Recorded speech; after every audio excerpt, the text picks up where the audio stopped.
परिचित असणारा अभंग सेवेसाठी घेतलेला आहे. आता तरी पुढे हाची उपदेश नका करू ना शाविसाचा, सकळांच्या पाया माझे दंडवत, आपुलाले चित्त शुद्ध करा. हित ते करावे देवाचे चिंतन, करोनिया मन एकविध, सकळांच्या पाया माझे दंडवत, आपुलाले चित्त शुद्ध करा. तुका म्हणे लाभ होय तो व्यापार, करा काय फार शिकवावे, सकळांच्या पाया माझे दंडवत, आपुलाले चित्त शुद्ध करा. हा अभंग जो आहे, हा आपलं जीवन जे आहे, मानवी जीवन किती महत्वाचं आहे आणि या जीवनामध्ये येऊन आपण काय केलं पाहिजे याचा उपदेश करणारा हा अभंग आहे. खर तर जगद्गुरु तुकोबाराय असतील, ज्ञानेश्वर माऊली असतील, सगळे संत असतील, सगळ्या संतांचे आपल्यावरती खूप मोठे उपकार आहेत. संतांनी जीवनामध्ये आपण कशा पद्धतीने जगलं पाहिजे याचं मार्ग आपल्याला दाखवण्याचा प्रयत्न केलेला आहे. आणि त्या ठिकाणी जीवनामध्ये जगत असताना अनेक मार्ग या ठिकाणी संतांनी आपल्याला सांगितले. त्याने सगळं सांगून झाल्यानंतर समाजामधला जो काही परिवर्तन ज्या पद्धतीचं पाहिजे ते दिसत नाही. आणि म्हणून तुकाराम महाराजांनी उपदेशाचा संदेश देण्यासाठी घेतलेला अभंग घेत असताना त्यांनी आता तरी म्हटलेला आहे. आपण आता तरी कधी म्हणतो पार माणूस सगळं कंटाळून गेला, सगळ्या गोष्टी सांगून झाल्या, याच्यात काहीच बदल होत नाही असं वाटतं. आणि मग शेवटी लोक म्हणतात अरे आता तरी, किती दिवस, आता तरी. आणि म्हणून हा उपदेश करत असताना उपदेशपर असणारा हा अभंग आहे. तो घेत असताना तुकाराम महाराजांनी अभंगाची सुरुवात आता तरी पुढे हाची उपदेश असं सांगितले. म्हणजे मागे झाले ते सोडून द्या. तुकाराम महाराज म्हणतात मागे झाले पाहू नका, पुढे जामीन आहे तुका. मागे काय घडलंय ते घडलं, जे झालं ते झालं, परंतु आता तरी तुम्ही तुमच्या जीवनामध्ये बदल केला पाहिजे. आता तरी त्या ठिकाणी आपण जीवनामध्ये बदल करून आपलं जीवन सार्थकी लावण्याचा प्रयत्न केला पाहिजे. आता तरी पुढे हाच उपदेश नका करू नाशा आयुष्याचा. म्हणजे आतापर्यंत गेलं ते आयुष्य गेलं, पुढच्या आयुष्याचा तरी नाश करू नका. आणि हे सांगत असताना तुकाराम महाराज त्या ठिकाणी कळकळीने विनंती करतायत, सकळांच्या पाया माझे दंडवत, आपुलाले चित्त शुद्ध करा. म्हणजे आता तुकाराम महाराजांनी आपल्या पायावर दंडवत घालावा ना आपल्याला सांगावा, ही लायकी आहे का आपली? परंतु तुकाराम महाराज कळकळीची विनंती करतायत. कारण बुडते हे जनन देखेवे डोळा, येतो कळवा म्हणून या. हे जन बुडतंय आणि मग हे जन बुडू नये याच्यासाठी, या जनाला सावध करण्यासाठीचा हा अभंग आणि हा उपदेश तुकाराम महाराज करत असताना कळकळीची विनंती करतायत. सकळांच्या पाया माझे दंडवत, आपुलाले चित्त शुद्ध करा. आपलं जे चित्त आहे ते चित्त शुद्ध करा. आणि काय करा म्हणून सांगितलेलं आहे? आपलं चित्त शुद्ध करून हित ते करावे देवाचे चिंतन, करोनी या मन एकविध. एकविध म्हणजे काय? मन एकाग्र करा. एकाग्र करून त्या ठिकाणी देवाचं चिंतन करा. हे महाराजांनी या ठिकाणी अभंगाच्या निमित्तानं आपल्याला सांगितलेलं आहे. आणि त्यांनी सांगितलं की संसार म्हणजे काय? जन्माला आल्यानंतर मरेपर्यंत जे आयुष्य आहे, ते जीवन जे आपण जगतोय, त्या जीवनालाच एक प्रकारे संसाराची उपमा शास्त्राने धर्माने दिलेली आहे. आणि मग ह्या जीवनामध्ये जो व्यापार आपल्याला करायचा आहे, तो व्यापार कोणत्या पद्धतीचा करायचा आहे? व्यापार म्हणजे खरेदी विक्री असा व्यापार नाही. जीवनामध्ये जगत असताना, चालत असताना आपण कोणत्या पद्धतीचं जीवन जगतोय आणि तो कशा पद्धतीने जगलं पाहिजे याचा जो व्यापार आहे, तो करण्यासाठी तुम्हाला फार शिकवण्याची आवश्यकता नाही. फक्त देवाचं चिंतन करा. आणि देवाचं चिंतन करत असताना मन एकाग्र करा, एकविध करा. अशा प्रकारचा तुकाराम महाराजांनी अभंगाच्या निमित्तानं संदेश आपल्याला दिलेला आहे. अभंगाचा भावार्थ मी थोडक्यात आपल्या सगळ्यांच्या समोर ठेवण्याचा प्रयत्न केलेला आहे. अभंगाचं निरूपण करत असताना मी या ठिकाणी आज सुदामदाजींच्या प्रथम पुण्यस्मरणाच्या निमित्तानं आपल्या सगळ्यांच्या समोर मांडत असताना ज्या गोष्टी मांडणार आहे त्या गोष्टी आपण जरा एकाग्र होऊन सगळ्यांनी ऐकण्याची आवश्यकता आहे. कारण तुकाराम महाराजांनी अभंगातच संदेश देताना एकरूप होण्याचा, एकाग्र होण्याचा संदेश आपल्या सगळ्यांसाठी दिलेला आहे.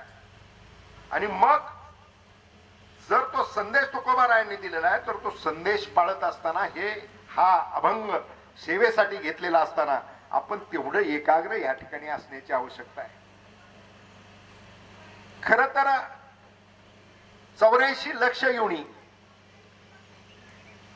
ह्या जीवासाठी सांगितलेल्या आहेत. 84 लक्ष योनीमध्ये जीव आहे. मग ते 84 लक्ष योनी कोणत्या आहे? पशु आहे, पक्षी आहे, जलचर प्राणी आहे, वृक्ष आहे आणि मानव आहे. या 84 लक्ष योनीचा फेरा हा प्रत्येक जीवाला करावा लागतोय. आम्ही नेहमी श्रद्धांजली वाहत असताना अनेक जण त्या ठिकाणी आध्यात्मिक श्रद्धांजली वाहताना महाराज मंडळी त्या ठिकाणी बोलत असताना जीव आत्म्याला सद्गती म्हणतात. ज्यांचा अभ्यास आहे, आता काही काही माणसं काळे पाटील बोलता बोलता मृतात्म्याला भावपूर्ण श्रद्धांजली. आता आत्मा मृत आहे म्हणायचं, हा आत्मा कशानच मरत नाही. आत्मा जो आहे, आत्मा फक्त त्या ठिकाणी देह बदलतोय. आणि अशा पद्धतीनं 84 लक्ष योनीमधून त्या ठिकाणी जीवाची परिक्रमा चाललेली आहे, जीवाचा फेरा चाललेला आहे. आणि मग खर तर शांती ब्रह्म एकनाथ महाराज म्हणतात, जई पाप पुण्य समान समी तई मानव देह आक्रमी. जीवनामध्ये मनुष्य देह केव्हा मिळतो तर पाप पुण्य समान झाल्यानंतर मनुष्य देह मिळतो. आणि मग मनुष्य देह मिळाल्यानंतर त्या देहाला आल्यानंतर आपण काय करायचं याच्यासाठी शास्त्राने एक गोष्टी सांगितलेल्या आहेत. आणि करू कोण शकतं तर करू फक्त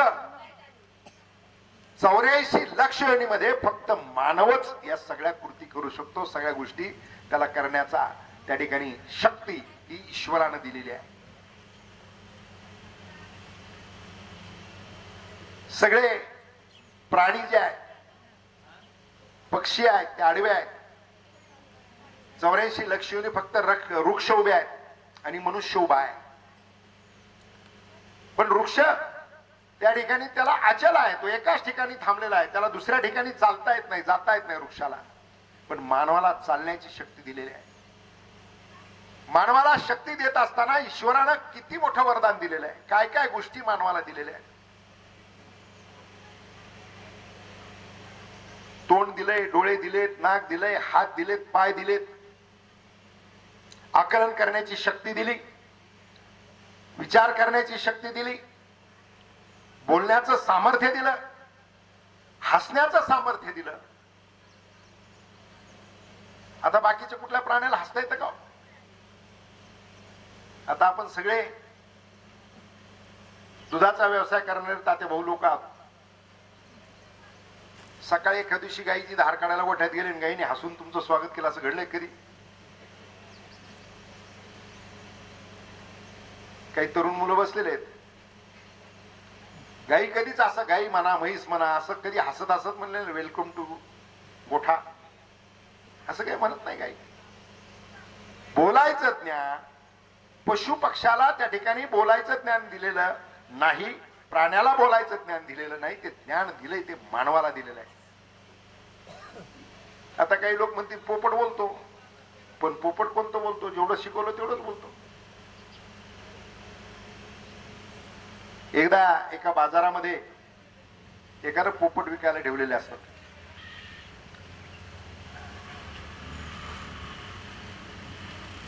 आणि पोपटाची किंमत एक जण खरेदी करायला येतो, तो विचारतो हा केवढ्याला दिला, हा केवढ्याला दिला. तो सांगतो हा 500चा आहे, 1000चा आहे, हा 1200चा आहे. आणि आणखी एक दिसतो पोपट पाहतो, तो म्हणतो हा केवढ्याला दिला, तो म्हणतो हा 2000ला. मला याच्यात काय विशेष आहे? तर म्हणे हा बोलता पोपट आहे. म्हणे याला बोलायला येतं.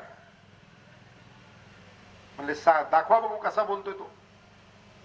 ते म्हणे अरे तुझी किंमत 2000 रुपये सांगितली, बरोबर आहे का? तो म्हणला अर्थातच. पोपट म्हणतो बरोबर आहे का? अर्थातच. तो घरी घेऊन जातो. घरी घेऊन गेल्यानंतर बस सगळे म्हणते अरे 2000ला घेतला, एवढा महाग घ्यायची काय गरज होती, असं तसं सगळ्या गोष्टी चर्चा करायला लागल्या. अरे म्हणलं फार छान बोलतो तो, बोलता पोपट आहे. विचारा म्हणे त्याला काय. पण एक जण चाणाक्ष असतो, तो म्हणतो याने तुला 2000ला घेतला हा याचा मूर्खपणा आहे का नाही? तो म्हणतो अर्थातच. शिकवलेलं तेवढंच बोलतो. मानवाचं त्या ठिकाणी बोलत असताना मानवानं जर ठरवलं तर शब्द हे धन आहे, ते धन वापरत असताना जर मानवानं ठरवलं आपण त्याचा वापर योग्य पद्धतीनं करू तर त्या ठिकाणी शब्दाच्या माध्यमातून मानव कुठलीही उंची गाठू शकतो. एवढी शब्दामध्ये ताकद आहे. आणि म्हणून ही शक्ती मानवाला दिलेली आहे. आणि दिलेली शक्ती जी आहे ते मानवानं योग्य रीतीने वापरली तर निश्चितपणानं त्याचा अत्यंत चांगल्या पद्धतीचा उपयोग होतो. आणि म्हणूनच त्या ठिकाणी तुकाराम महाराज या ठिकाणी सांगत असताना या अभंगाच्या निमित्तानं कालपर्यंत काय झालं असेल, काय चुकलं असेल ते सोडून द्या, परंतु उद्यापासूनचं जीवन आता तरी पुढे हाच उपदेश तुकाराम महाराज जे सांगतायत ते याच्यासाठी सांगतायत की आपलं जीवन जे आहे ते जीवन सार्थकी लावायचं असेल तर ते सार्थकी जीवन लावण्यासाठी प्रत्येक मानवानं आपल्या जीवनामध्ये इथून पुढचं आयुष्य कशा पद्धतीने जगायचं. कारण नका करू नाशा विचाराचा सांगितलेला आहे. काल झालं ते झालं, उद्यापासूनच आयुष्याचा नाश होता कामा नये. माणसं म्हणतात आता राहिलेत किती दिवस, काय काय पुढे बोलतात, म्हणते द्या खाऊन पिऊन. देह तेवढ्यासाठीच आहे का? आणि मग काही इथपर्यंत विचार करतात की कालपर्यंत एवढा चुकीचा वागलो ना, आता काय होणार आहे.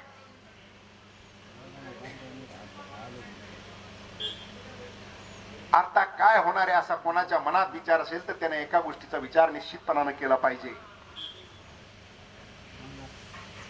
वाल्या कुळी हा कथा भाग आपल्या सगळ्यांना माहित आहे. किती पाप केला तर राळ्याच्या आकाराचे खडे टाकले तर 7 रांजण भरतील एवढी माणसं वाल्या कोळ्यांनी मारली होती. त्याचे एवढं पाप आहे का आपलं कुणाचं? तेवढ्या मुंग्या सुद्धा आपल्याकडून मिळाल नसतील. मुंगी चालता चालता पायाखाली मरू शकते. मग आपण असा विचार करायचा काय कारण आहे? वाल्या कोळ्याच्या जीवनाचा उद्धार कशा पद्धतीने झाला याचा विचार करत असताना आपण जर पाहिलं तर लुटायचं, मारायचं, हातात एकच लाकूड त्या लाकडानं त्या ठिकाणी मारायचं, अशी कितीतरी माणसं मारली त्यांना लुटायचं. एक दिवस महर्षी नारद मुनी त्या जंगलातून चाललेले होते आणि वाल्या कोळ्यांनी त्यांना अडवलं. कार काय आहे ते सांगितलं. आता महर्षी नारद मुनींनी सांगितलं हे विना सोडून माझ्याकडे काय, कुठं बोलतोस म्हणे. दमदाटी करायला सुरुवात केली.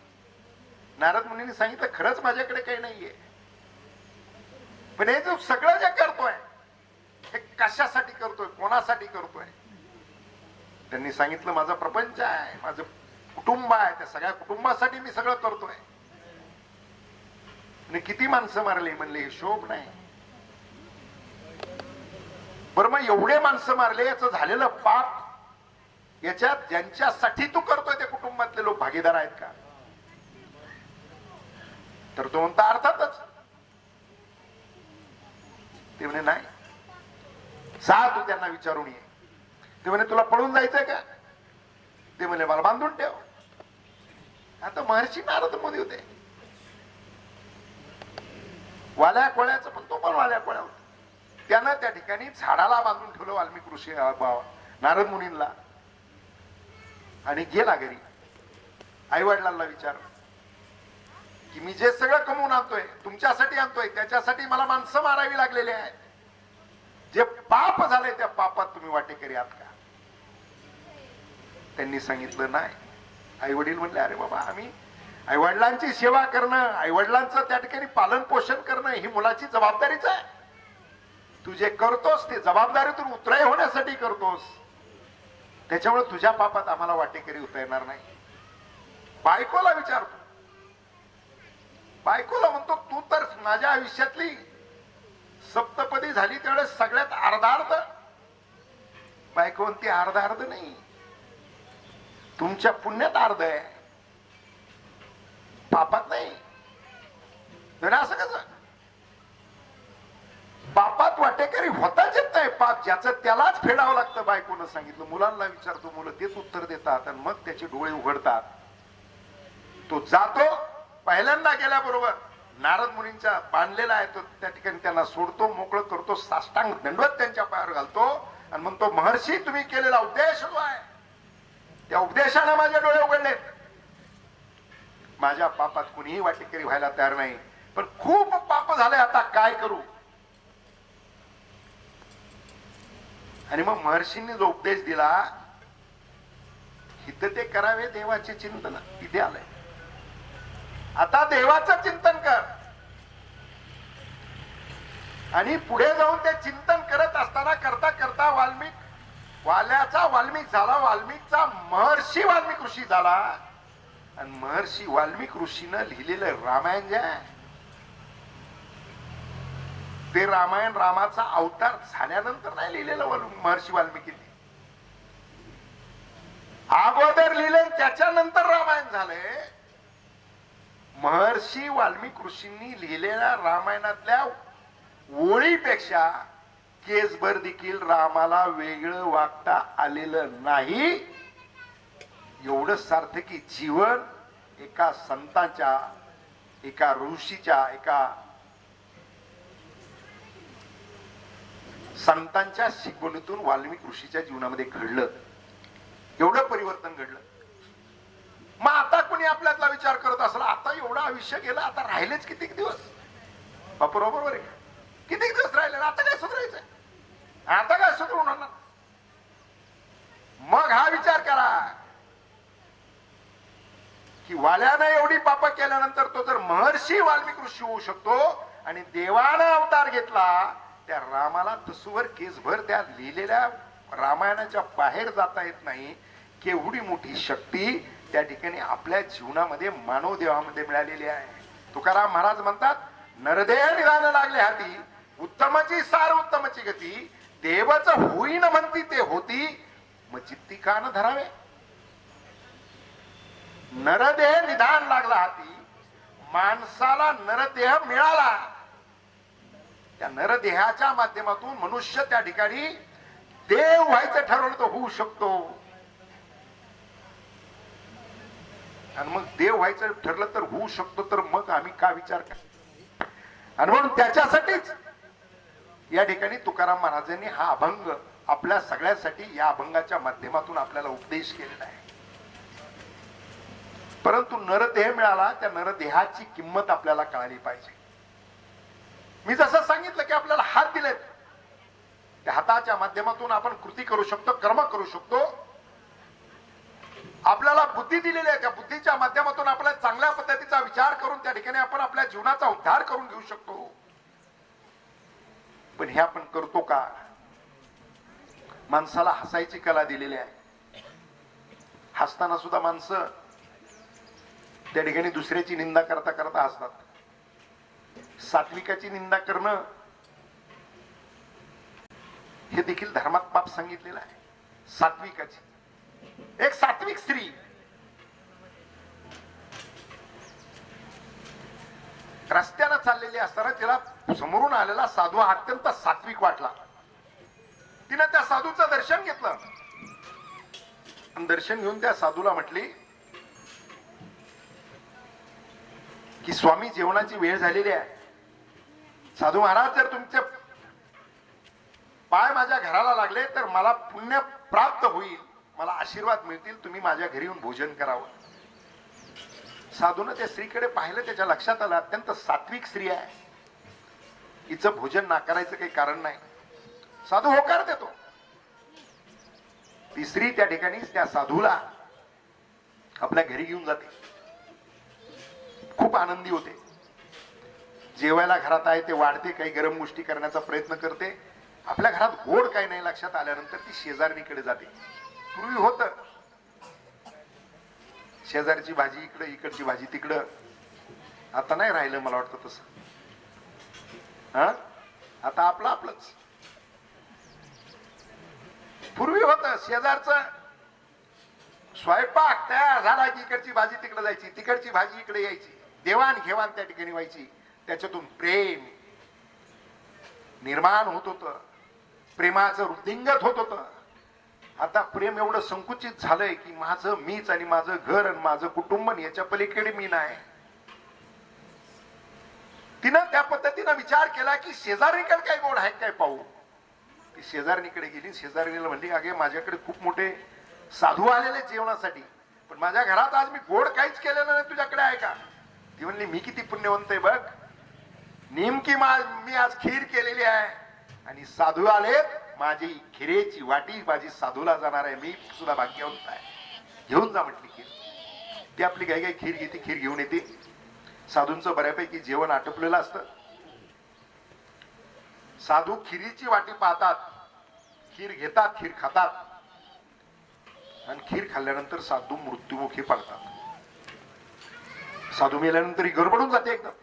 काय झालं, साधू महाराजांना त्याच्यासाठी ती खूप आरडाओरडा करते, सगळ्यांना मदतीला बोलवते, शेजारी नेते, बाकीचे सगळे लोक येतात. मग गावात असतातच काही माणसं. कोणती गोष्ट असेल की त्याच्यावर प्रतिक्रिया देत असताना अशी वाईट प्रतिक्रिया द्यायची. मी आता आलो, आमच्या दत्ता बोला, आनंद झाला. दत्ता बोलले, वा वा वा प्रवचन सुरू केलं, खूप चांगलं झालं. पण काय काय म्हणून आता प्रवचन करायला लागले. मग काय करायचं होतं, पारावर बसून पत्ते खेळायचे होते. हा, कुठं जायचं होतं आणखी चुकीच्या मार्गाला. पण त्या ठिकाणी सात्विकाची निंदा करणं ही सवय असलेले काही लोक तिथे गेले. त्या बाईला म्हणलं, तुला कुणी सांगितलं तो उद्योग साधूला जेवायला बोलवायला, टाकला का मारून. ती लागली मोठमोठ्या रडायला. मी आयुष्यभर पुण्यकर्म केलं, मी कसं करेल असं म्हटली. बाकीचे म्हणले, काय सगळं घरीच केलं का, बाहेरून काय आणलं होतं. ती म्हणली, शेजारून खीर आणली होती. मग तिने काहीतरी घातलं असेल म्हणे, तिचं तुझं भांडण असं. निंदा करणाऱ्याला लागतंय काय. साल साधू गतप्राण झाल्यानंतर या बा हाहाकार झाला, गावभर चर्चा झाली. रामकृष्ण बसा. गावभर चर्चा होऊन त्या ठिकाणी गावभर निंदा. काही लोक चांगलं बोलायला लागले, काही लोक म्हटले खूप वाईट घडलं, आपल्या गावात असं घडायला नको होतं. पण दोन स्त्रियांची मात्र निंदा करायचं थांबानाच. हिला पडलंच काय होतं, हिनी कशाला चालला होता रस्त्याने गपचूप, तो काय म्हणला होता का तुला जेवायचंय म्हणून, कशाला हिनी बोलवावं. दुसरी म्हणायची, अगं काहीतरी घातलंच असं नाही. तिसरी म्हणायची, ती दुसरी लगेच तिला म्हणायची, हिनी घातलंय का तिने घातलंय माहित नाही. निंदा जोरात चालू. तोपर्यंत साधूचा प्राण वरती त्या ठिकाणी गेलेला होता. वर चित्रगुप्त, यमराज, सगळ्या दरबारामध्ये चर्चा झाली की साधू त्या ठिकाणी अशा पद्धतीने गतप्राण झालेले. तर आता याच एक साधू, तपस्वी साधू जेवायला गेलाय, तिथं गतप्राण झालाय, तर याचं पाप कोणाच्या डोक्यावर टाकायचं. वर चर्चा सुरू होते. चर्चा सुरू झाल्यानंतर यमदूत सांगतात, ज्या बाईने जेवायला बोलवलं तिच्या डोक्यावर टाकून द्या. चित्रगुप्त म्हणतात, तिच्या डोक्यावर कसं टाकताय, ती तर सात्विक स्त्री आहे, पुण्यवंत स्त्री आहे, रोज देव धर्म करणारी स्त्री आहे. तिने साधूला बोलवत असताना तिचा हेतू खूप चांगला होता. मग चांगल्या हेतून जर तिने साधूला जेवायला बोलवलं तर तिच्या डोक्यावर पाप कसं टाकता येईल. म्हणे मग जिने खीर दिली तिच्या डोक्यावर टाका. अरे म्हणले, ती तर एवढी आनंदी झाली होती, खीर माझ्या हातानं केलेली खीर आज साधूला खायला मिळते, साधूच्या पोटात जाते, मला आशीर्वाद मिळेल, अशा सात्विक भावनेनं बोललेली स्त्री तिच्या कसं डोक्यावर टाकता येईल. मग विचारलं गेलं की साधू मेले कशाने. मला होते यमदूतांना सांगितलं घार. तिने एक नाग पकडलेला होता. आणि तो नाग जगण्याचा अकांतानं प्रयत्न करत होता आणि त्या नागाच्या तोंडातून विषाचा थेंब जो पडला तो खिरेत पडला आणि म्हणून साधू गेला. मग म्हणले टाका नागाच्या डोक्यावर पाप टाकून द्या. तेव्हा त्याच्या कसं टाकताय? तो जर त्या ठिकाणी मरत असताना जगण्यासाठी अकांतानं प्रयत्न करणं हा त्याचा हक्क आहे. अकांतानं प्रयत्न करत होता आणि त्याच्यातून त्याचं विष त्या ठिकाणी बाहेर आलं आणि ते पडलं. मग म्हणले घारीने त्याला पकडला आणि मारायचा प्रयत्न केला. म्हणजे घारीचं खाद्यच नाग आहे, घारीवर कसं टाकते? मग सगळे प्रश्नात पडले, पाप टाकायचं कोणाच्या डोक्यावर? मग चित्रगुप्त म्हटले की यांच्या कोणाच्याच टाकता येणार नाही, पण ह्या सात्विक स्त्रीनं सात्विक विचारानं साधूला जेवायला बोलवलेलं होतं, त्या स्त्रीची निंदा ज्या दोघींनी केली त्यांच्या डोक्यावर टाकून द्या म्हणे. सात्विक व्यक्तीच्या निंदा करणं हे देखील पाप आहे. आणि म्हणून जीवनामध्ये जगत असताना तुकाराम महाराजांनी जो उपदेश केलेला आता तरी पुढे हाची उपदेश, कालपर्यंत काय झालं सोडा, आजपासून आम्हाला आमच्या जीवनामध्ये कशा पद्धतीने जगायचंय. कारण तुकाराम महाराजांनी सांगितलेले आयुष्याचा नाश करू नका. आता तरी पुढे हाची उपदेश नका करू नाश आयुष्याचा. मानवाला मिळालेला देह एवढा अनमोल आहे, पण या देहाची ममता कुठं सुटते? हा देह जो आहे हा देह कशासाठी मिळालाय? अनेक संतांनी त्याचं वर्णन केलेलं आहे. मनुष्याला आयुष्य किती आहे त्याचंही वर्णन केलेलं आहे.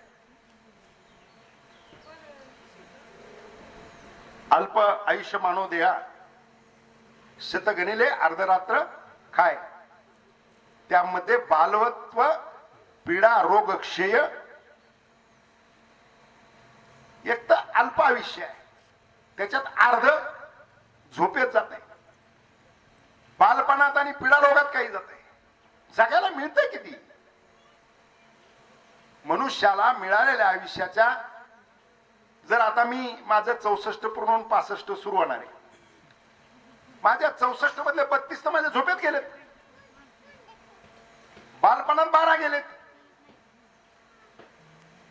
पीडा रोग बाकीचं व्यक्तिगत काही याच्यात काय गेलेलं आहे, तारुण्यात काय मस्तीत गेलेलं आहे. प्रत्येकाच्या जीवनामधलं सगळं जगायचा आयुष्याचा हिशोब काढला तर अत्यंत अल्प आयुष्य माणसाला जगायला मिळतंय.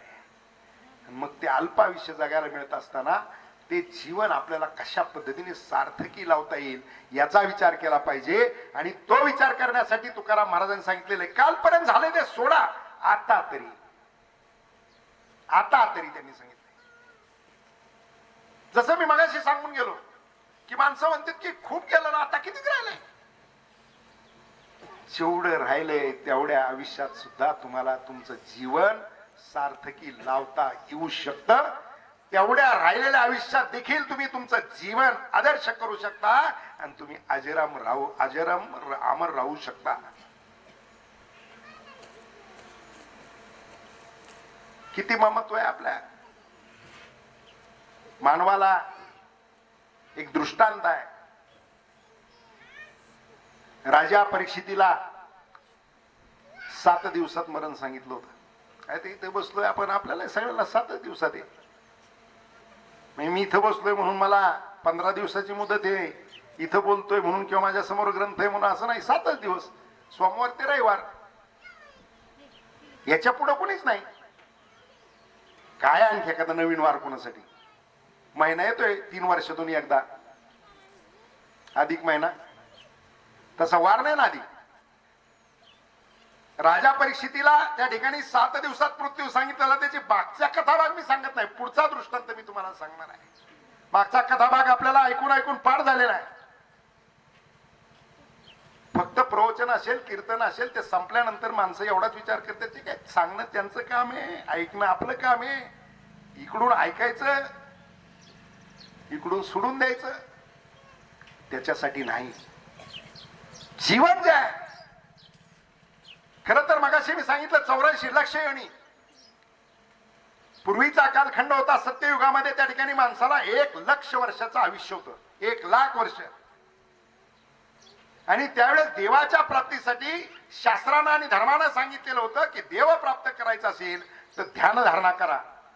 मग त्यावेळेस साधू त्या ठिकाणी ध्यानधारणा करायचे, वर्षानुवर्ष त्या ठिकाणी पर्वतात जाऊन बसायचे, ध्यानधारणा करायचे आणि देवाची प्राप्ती करण्याचा प्रयत्न करत होते. सत्ययुग गेलं, त्रेतायुग आलं. त्रेतायुगामध्ये 1,00,000 वर्षाच्या आयुष्यावरचा 1 शून्य कमी झाला, 10,000 झालं. आणि त्रेतायुगामध्ये देवाची प्राप्ती करण्यासाठी यज्ञानं देवाची प्राप्ती सांगितली. मग त्रेतायुगामध्ये यज्ञ व्हायचे, यज्ञानं देवाची प्राप्ती. त्याच्यानंतर ते गेलं, द्वापार युग आलं. द्वापार युगात पुन्हा 10,000वरचा 1 शून्य कमी झाला आणि माणसाला आयुष्य 1000 वर्षाचं आलं. आणि द्वापार युगामध्ये त्या ठिकाणी देवाच्या प्राप्तीला पूजेनं देवाची प्राप्ती हे साधन सांगितलं गेलं. आता कलियुग चालू आहे आपलं. पुन्हा 1000वरचा 1 शून्य कमी झाला आणि 100 वर्षाचं आयुष्य मिळालं, राहिलं माणसाला. आता ती 100 बी मिळत नाही, तो भाग वेगळा. 100चा म्हणजे 90च्या पुढचा माणसाचा जर त्या ठिकाणी अंत्यविधी दशक्रिया असेल तर आम्ही सुद्धा सांगतो किती आयुष्य मिळालं त्यांना. पण कलियुगामध्ये आम्हाला 100 वर्षाचं आयुष्य सांगितलंय. ते 100 वर्षाचा आयुष्य जगत असताना नामस्मरणानं देवाची प्राप्ती सांगितलेली. किती सोपं साधन सांगितलंय, नामस्मरण. रामकृष्ण हरी विठ्ठल हे फक्त मंत्र जपा, नामस्मरण करा. आता आपल्या गावामध्ये ओम नमः शिवायचा एवढा मोठा नामजप झालेला आहे. जे काही चांगलं घडतंय ते चांगलं घडण्याच्या पाठीमागे ती शक्ती आहे, ती ऊर्जा आहे.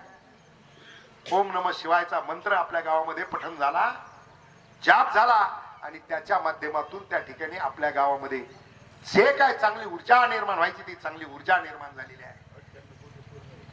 आता 98 कोटी पूर्ण होईल, 2 कोटी झाले की 100 कोटी पूर्ण होईल. कलियुगामध्ये जे सांगितलेलं आहे ते नामस्मरणानं देवाची प्राप्ती सांगितलेली आहे. आणि नामस्मरण म्हणजे काय, ओम नमः शिवायचा जप आहे, विठ्ठलाचं नाव आहे. नामाचं महात्म्य, नामाचा महिमा तर फार महान आणि अगाध आहे. परंतु आणखी सोपं सांगितलंय ज्ञानेश्वर माऊलींनी. तर नामस्मरण म्हणजे भजन आणि कीर्तन एवढ्या पुरतं सुद्धा तुम्ही तेवढं बी नसलं जमत. तर माऊलींचं म्हणणं आहे तैसे साच आणि मावाळ मितुल्या आणि रसाळ शब्द जैसे कल्लोळ अमृताचे. गोड बोलणं हे सुद्धा भजन आहे, चांगलं बोलणं हे सुद्धा भजन आहे. आपण नुसतं चांगलं जरी बोललो ना, माणसं प्रसन्न होतात. हसत मुखानं एखाद्याच्या समोर गेलं की माणसाला आनंद होतो. हसतमुखी माणूस बघितला की प्रसन्न वाटतं माणसाला. एखादा दिसायला व्यक्ती काळा कभिन्न असू द्यात, पण तो जर हसत असेल ना नुसता, तर त्याचा हसरा चेहरा पाहून समोरच्या माणसाला प्रसन्न वाटतं. हे घडलेला प्रसंग आहे माझ्या जीवनामध्ये. राजकीय जीवनाची माझी सुरुवात होती. जगन्नाथ दिवेकर नावाचे श्रीगोंद्याच्या आपल्या हायस्कूलवर शिक्षक म्हणून काम करत होते. राष्ट्रीय स्वयंसेवक संघाचा काम करणारा कार्यकर्ता. त्यानं मला आग्रहानं एका लग्नाला नेलं. स्वतःवर सुद्धा विनोद करता आले पाहिजे. त्या लग्नात गेलो. लग्नात गेल्यानंतर ते माझं स्वागत करण्यासाठी, त्यांच्या भावकीतलंच लग्न होतं, माईक घेतला. माईक वरती स्वागत करत असताना तेवढ्यात लाईट गेली. त्यांनी पांढरा निरुशर्ट घातलेला होता, पायजामा पांढरा होता. तो बोलता म्हटला की लाईट गेलेली आहे, अंधार झालेला आहे, पण माझा आवाज पहाडासारखा आहे, त्याच्यामुळे तुमच्या सगळ्यांपर्यंत माझा आवाज पोहोचत असेल. एवढंच आहे, अंधारामुळे फक्त माझा पोशाख आणि माझे दात तुम्हाला दिसत असतील, बाकी काही दिसत नसेल. तो रंगानं काळा होता. हे त्यांनी स्वतःवर विनोद करून सगळे सभागृह, सगळ्या मंडपात आलेल्या लोकांना हसवलेलं होतं. हसण्यामध्ये सुद्धा एक वेगळी शक्ती आहे. एखादा दिसायला खूप सुंदर माणूस असला आणि तो जर त्या ठिकाणी चेहऱ्याची घडीच मोडून देत नसल, इस्त्री केलेला चेहरा तसंच राहू द्यायचा, हसायचंच नाही, बोलायचंच नाही. बोलायचं म्हणलं तर तुलून मापून बोलायचं. तर तो माणूस किती श्रीमंत असू द्यात, किती देखणा असू द्यात, तरी लोक देखील त्याची किंमत लोकांच्या नजरेत नसते. पण हसणं हे देखील देवाने आपल्याला वरदान दिलेलं आहे. चांगलं बोला, हसत राहा, हसत मुखानं लोकांचं स्वागत करा. हे सुद्धा भजन त्या ठिकाणी सांगितलं. प्रभू श्रीराम त्यांना वनवास झाला, 14 वर्षाचा वनवास त्यांना झाल्यानंतर प्रभू राम त्या ठिकाणी वनवासासाठी निघाले. सगळी अयोध्या रडत होती. सगळे कोण रडायचं थांबलंच नव्हतं. राजा दशरथानं तर 7 वेळेस राम राम राम म्हटलं, 7 वेळेस राम म्हणून श्वास सोडून दिला, देह ठेवला. वनवासाला जाय सांगणारे राजा दशरथ, पण राम वनवासाला निघाला एवढी संकल्पना सुद्धा मनाला सहन झाली नाही. 7 वेळेस राम म्हटले, प्राण सोडून दिला. बाकीची सगळी अयोध्या रडत होती, एकटेच हसत होते प्रभू श्रीराम. एकानं विचारलं, प्रभू आपण वनवासाला निघाला त्याचं दुःख मला सगळ्यांना आहे आणि तुम्ही हसताय. ते म्हणले, मला वडिलांना केलेला जो आदेश आहे त्या आदेशाचं स्वागत मी करतोय आणि त्या आदेशाचं तंतोतंत पालन मला करायचंय आणि ते करत असताना मला हसत मुखानं करायचंय. तुम्ही रडताय, मी जर रडायला लागलो तर माझ्या वडिलांना झालेल्या वेदनामध्ये आणखी वाढ होईल, म्हणून मी पाठीमागे पाहून रडू शकत नाही. मी पुढे पाहून हसतोय, त्याच कारण पुढे पाहून मी रडू शकत नाही, कारण मी रावणाला मारायला जाणार आहे. तो रावण म्हणणार आहे, हा मला मारायला निघाला, अयोध्येतूनच रडत निघालाय. मी वर पाहून रडू शकत नाही, कारण वर सूर्य आहे, मी सूर्यवंशी आहे. सूर्य म्हणेल, अरे माझ्या वंशात असा राजा जन्माला आला की रडत वनवासाला निघालाय. मी खाली पाहून रडू शकत नाही, कारण भूमी मातेकडे पाहिलं तर ती माझी नात्यानं सासू लागते, कारण सीता भूमीत सापडली ना. येणार त्या प्रकरणाकडे पुढे. आज त्या ठिकाणी वर्ष श्राद्धाचं प्रवचन आहे, त्याच्यामुळे वेळ जरा बरा असतो. म्हणे भूमीकडे पाहून जर मी रडलो तर माझी सासू म्हणे जावाई मिळाला, तो पण रडका मिळाला. त्याच्यामुळे प्रत्येकाला मला हसत मुख दाखवलं पाहिजे आणि माझ्या जीवनामध्ये माझ्यावरती जी जबाबदारी पडली ती हसत मुखानं मी पार पाडली पाहिजे. म्हणून प्रभू श्रीराम सगळे रडत होते आणि राम हसत होते. हे हसण्याचं सुद्धा वरदान जे आहे ते देवाने फक्त मानवाला दिलेलं आहे. प्रत्येक प्राण्याचं आपण जर बघितलं, कुत्र्याची भाषा आपल्याला कळते. कुत्र जरा जास्त शिपूट हलवायला लागलं की आपण उंदराला जास्त भूक लागलेली दिसते. प्रत्येक प्राण्याची भाषा आपल्याला कळते, परंतु त्यांना व्यक्त होता येत नाही, त्याला सांगता येत नाही मला भूक लागली. मनुष्य प्रत्येक गोष्टीवरती स्वतःची प्रतिक्रिया व्यक्त करू शकतो आणि म्हणून नरदेह एवढा चांगला देह हातात आपल्या मिळाला आहे आणि तो चांगला मिळालेला देह जो आहे त्या देहाचा उपयोग त्या ठिकाणी आपलं जीवन सार्थकी लावण्यासाठी करण्याची आवश्यकता आहे. आणि म्हणून या ठिकाणी देहाची ममता कशी असते. राजा परीक्षितीला त्या ठिकाणी शाप दिला होता आणि शाप दिल्यानंतर 7 दिवसात तक्षक नावाचा सर्प चावून तुमचा मृत्यू असं सांगितलेलं होतं. मग त्याच्यावर उपाय म्हणून ऋषी मुनींनी त्यांना उपाय सांगितला का शुक मुनीच्या मुखातून तुम्ही त्या ठिकाणी भागवत कथा ऐका. कथा ऐकत असताना 6व्या दिवसापर्यंत कथेचा भाग चाललेला होता आणि शुक मुनींच्या लक्षात आलं की 6वा दिवस आहे तरी राजाचा मोह माया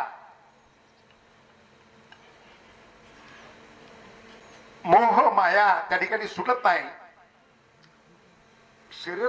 शरीरावर असणारी ममता जी आहे ती परीक्षिताची सुटलेली दिसत नाही, हे शुक मुनींच्या लक्षात आलं.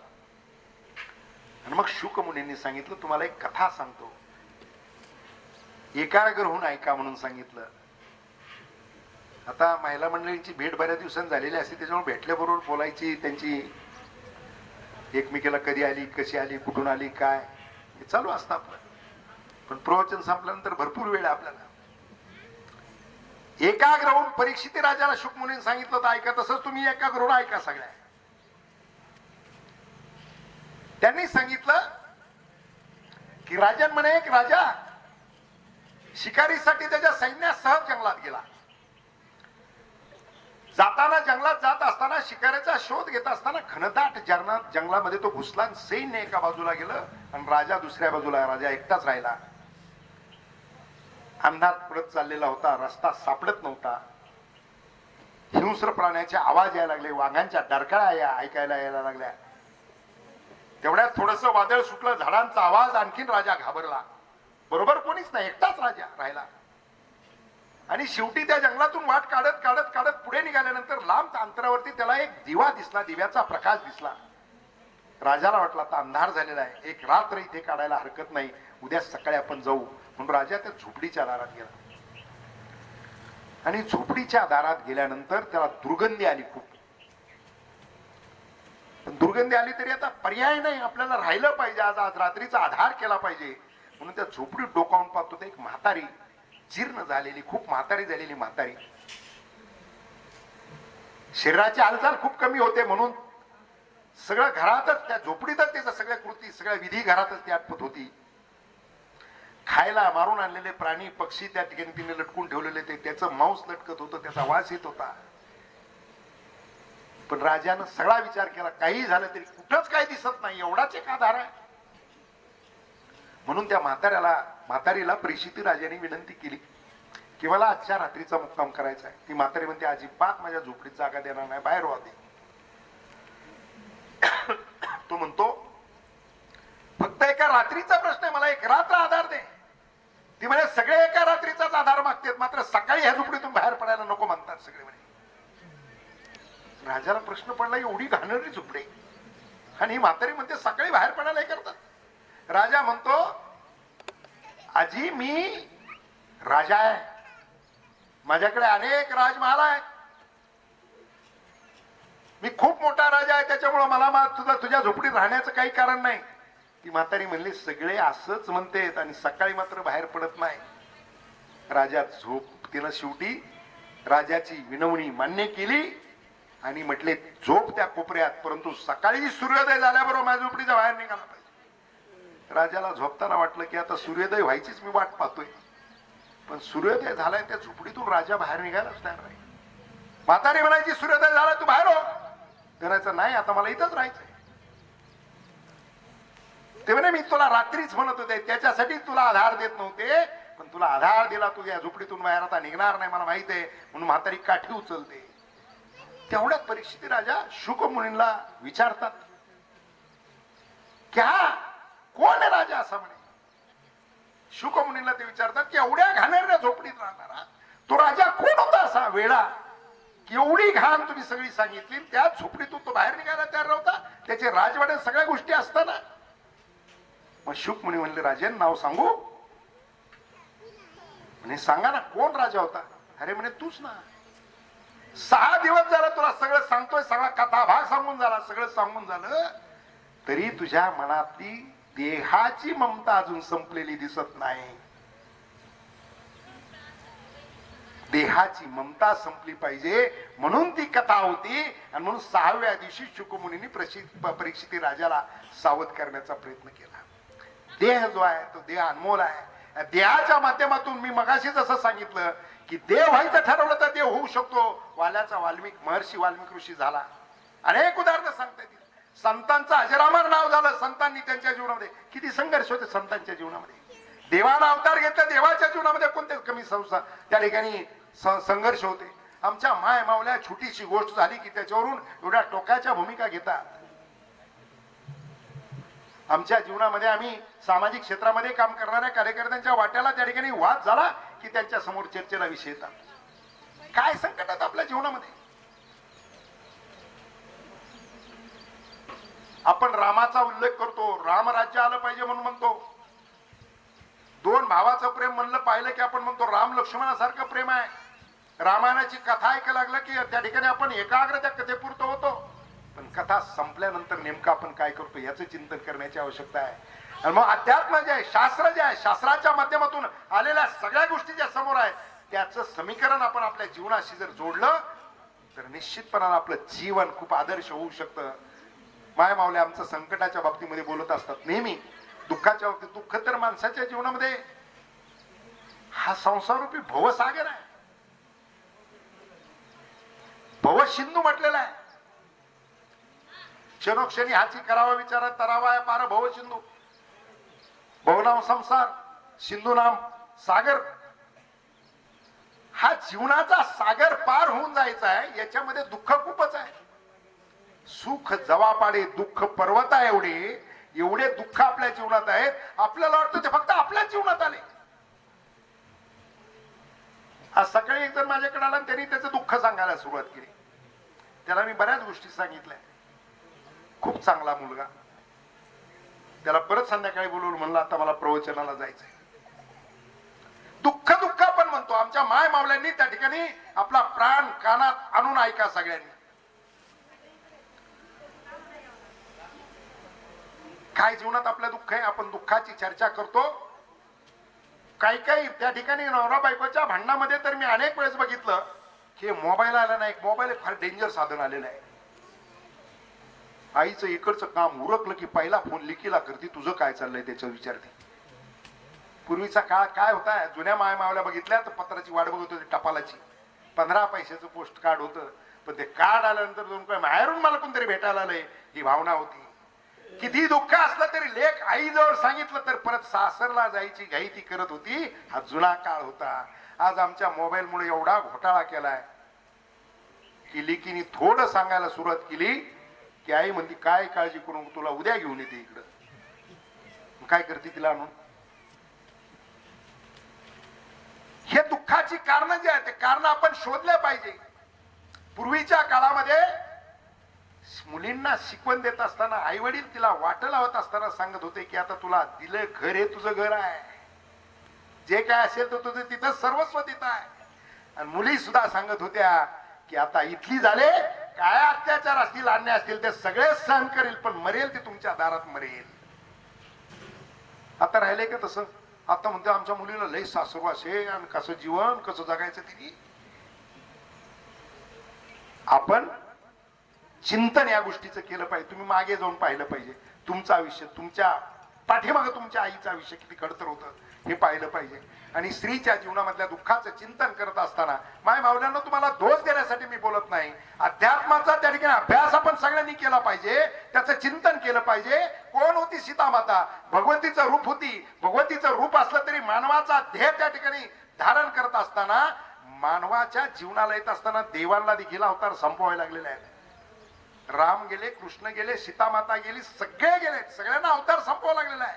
या मृत्यू लोकात आल्यानंतर प्रत्येकाला अवतार संपवावा लागतो. सीता मातेला अवतार घ्यायचा होता, भगवतीचं रूप होतं. हो अवतार घ्यायचा तर जन्म घ्यायला आईची कुस मिळाली नाही. कुठे निघाली सीता माता. भूमीत निघाली. जनक राजा दुष्काळ पडला म्हणून नांगरट करण्याचं त्या ठिकाणी ऋषींनी सांगितलं. पाऊस पडायचा असेल तर राजा तुम्ही सोन्याच्या नांगरानं शेतीने नांगरट सुरुवात करा. जनक राजा नांगरटीला सुरुवात केली. एक कलश निघाला आणि कलशातून सीतामाता निघाली. अरे जन्म घ्यायला आईची कुस मिळाली नाही. जनक राजाने तिला दत्तक घेतली. दत्तक घेतल्यानंतर लग्नाच्या वयात ज्यावेळेस आली त्यावेळेस स्वयंवरच रचला. स्वयंवर रचल्यानंतर त्या ठिकाणी जिंकण्यासाठी राजे महाराजे शक्ती पराक्रमी सगळे त्या दरबारात आले. लक्ष सगळ्यांचं होतं तो धनुष्य उचलणार आणि सीतेला प्राप्त करणार. पण तो धनुष्य उचलला प्रभू श्री रामानं. धनुष्य उचलला तो मोडला. खर तर प्रभू रामासारखा पती मिळालाय. भगवतीचं रूप असणारी सीता माता त्या ठिकाणी तिचा स्वयंवर जिंकला गेलेला आहे. मंगल वाद्य वाजायला पाहिजे तर मंगल वाद्य नाही वाजलं. परशुराम प्रकट झाला. शिवधनुष्य कुणी तोडला म्हणून कडाडला. ज्यानं तोडला असेल त्याला बाजूला करा, नाहीतर सगळी सभा मारून टाकील असं परशुरामानं सांगितलं. लक्ष्मणाला तो कथाभाग सगळा मी सांगत बसत नाही. लक्ष्मणाचा आणि परशुरामाचा शाब्दिक वाकयुद्ध झालं. रामानं त्याला शांत केलं लक्ष्मणाला. परंतु सीता मातेच्या लग्नामध्ये स्वयंवरामध्ये मंगलवाद्य वाजायचं तर कर्कशा सुरू झाली. त्या ठिकाणी परशुराम आलेला होता. लग्न होऊन अयोध्येत गेली सीता माता. मंथरा प्रकट झाली. कैकेयीचे कान मरले. कैकेयी प्रकट झाली आणि अयोध्येत लग्न झाल्यानंतर गेली. 14 वर्षाचा वनवास तिला भोगावा लागला. 14 वर्षाच्या वनवासाला निघाली. तिथं रावण प्रकट झाला. त्यानं उचलून नेली. अशोक वनामध्ये त्या ठिकाणी बंदिवासात सीता माता राहिली. प्रभू राम त्या ठिकाणी अयोध्येत गेले. त्या ठिकाणी लंकेत गेले. लंकेत जाऊन रावणाचा वध केला. लंका जिंकली. सीतेला बरोबर येऊन प्रभू श्रीराम निघाले. अग्नी प्रकट झाला. सीतेला अग्नीची परीक्षा द्यावी लागली. सीता तिथून आली, अयोध्येत आली, राज्याभिषेक झाला. आता रामराज्य आले. त्या रामराज्यामध्ये धोबी प्रकट झाला. त्यांनी संशय घेतला. मुलांना जन्म देण्यासाठी वाल्मिकी ऋषीच्या आश्रमात जाऊन अज्ञातवासात सीतेला राहावं लागलं. अरे, भगवतीचं स्वरूप असणारी सीता, जनक राजाची कन्या असणारी सीता, चक्रवर्ती राजा दशरथाची सून असणारी सीता, प्रभू श्रीरामाची धर्मपत्नी असणारी सीता, तिच्या जीवनामध्ये एवढ्या संकटाची मालिका होती. तुमच्या आणि माझ्या जीवनात काय संकट आहे त्याचा विचार करा बरं. याच्यात एखादा टक्का आपल्याला तर सगळं मिळालं. भगवतीचं स्वरूप असणाऱ्या सीतेला एवढे संकट पार करावे लागले. रामाचं नाव घेऊन आपण रोज बोलतो. वनवास सांगितल्यानंतर हसत स्वीकारलेला वनवास रामानं सांगून गेलो मी. काय बंधू प्रेम होत. राम लक्ष्मण सावत्र भाऊ, भरत सावत्र भाऊ. पण बंधू प्रेमाची चर्चा करत असताना आपण राम लक्ष्मणाची चर्चा करतो. किती प्रेम होत. रामाला वनवास सांगितल्यानंतर ज्यावेळेस भरत त्यावेळेस बाहेर होता. भरत बाहेर असताना काही ना त्या ठिकाणी रामाला वनवास सांगितला. भरताना राजगादी मागून घेतली. रामाला वनवास सांगितल्यानंतर 7 वेळेस राम राम म्हणून भरताना त्या ठिकाणी दशरथ राजानं प्राण सोडला. दशरथ राजाचा प्राण सोडल्यानंतर राम वनवासाला गेल्यानंतर त्या ठिकाणी भरताला निरोप देऊन बोलून घेतलं. भरताला तातडीने बोलवल्यानंतर भरत येत असताना ज्यावेळेस त्यांना रस्त्यात खबर मिळाली. आता तर सगळा कथाभाग मला सांगू शकतो मी, परंतु कमी वेळामध्ये सांगायचंय म्हणून त्या ठिकाणी जिथे त्याला कळालं भरताला की राजे दशरथ राहिले नाही, मग ते त्या पुजाऱ्याला विचारलं का, कशामुळं, काय झालं. ते म्हणे रामाला वनवास झाला. म्हणजे रामाला वनवास का, कशासाठी. पण कैकेयीने मागून घेतला. तुम्हाला राजगादी मागितली. तिथनं रडत राजगादी मिळाल्या. राजगादी मिळाल्यानंतर भरत रडत अयोध्येत आला. रडत रामाला वनवास का झाला म्हणून. कैकेयीला सांगितलं मी तुला आई परत म्हणणार नाही. रामायणातली जर सगळी कथा ऐकली तर काय कथा भाग आहे.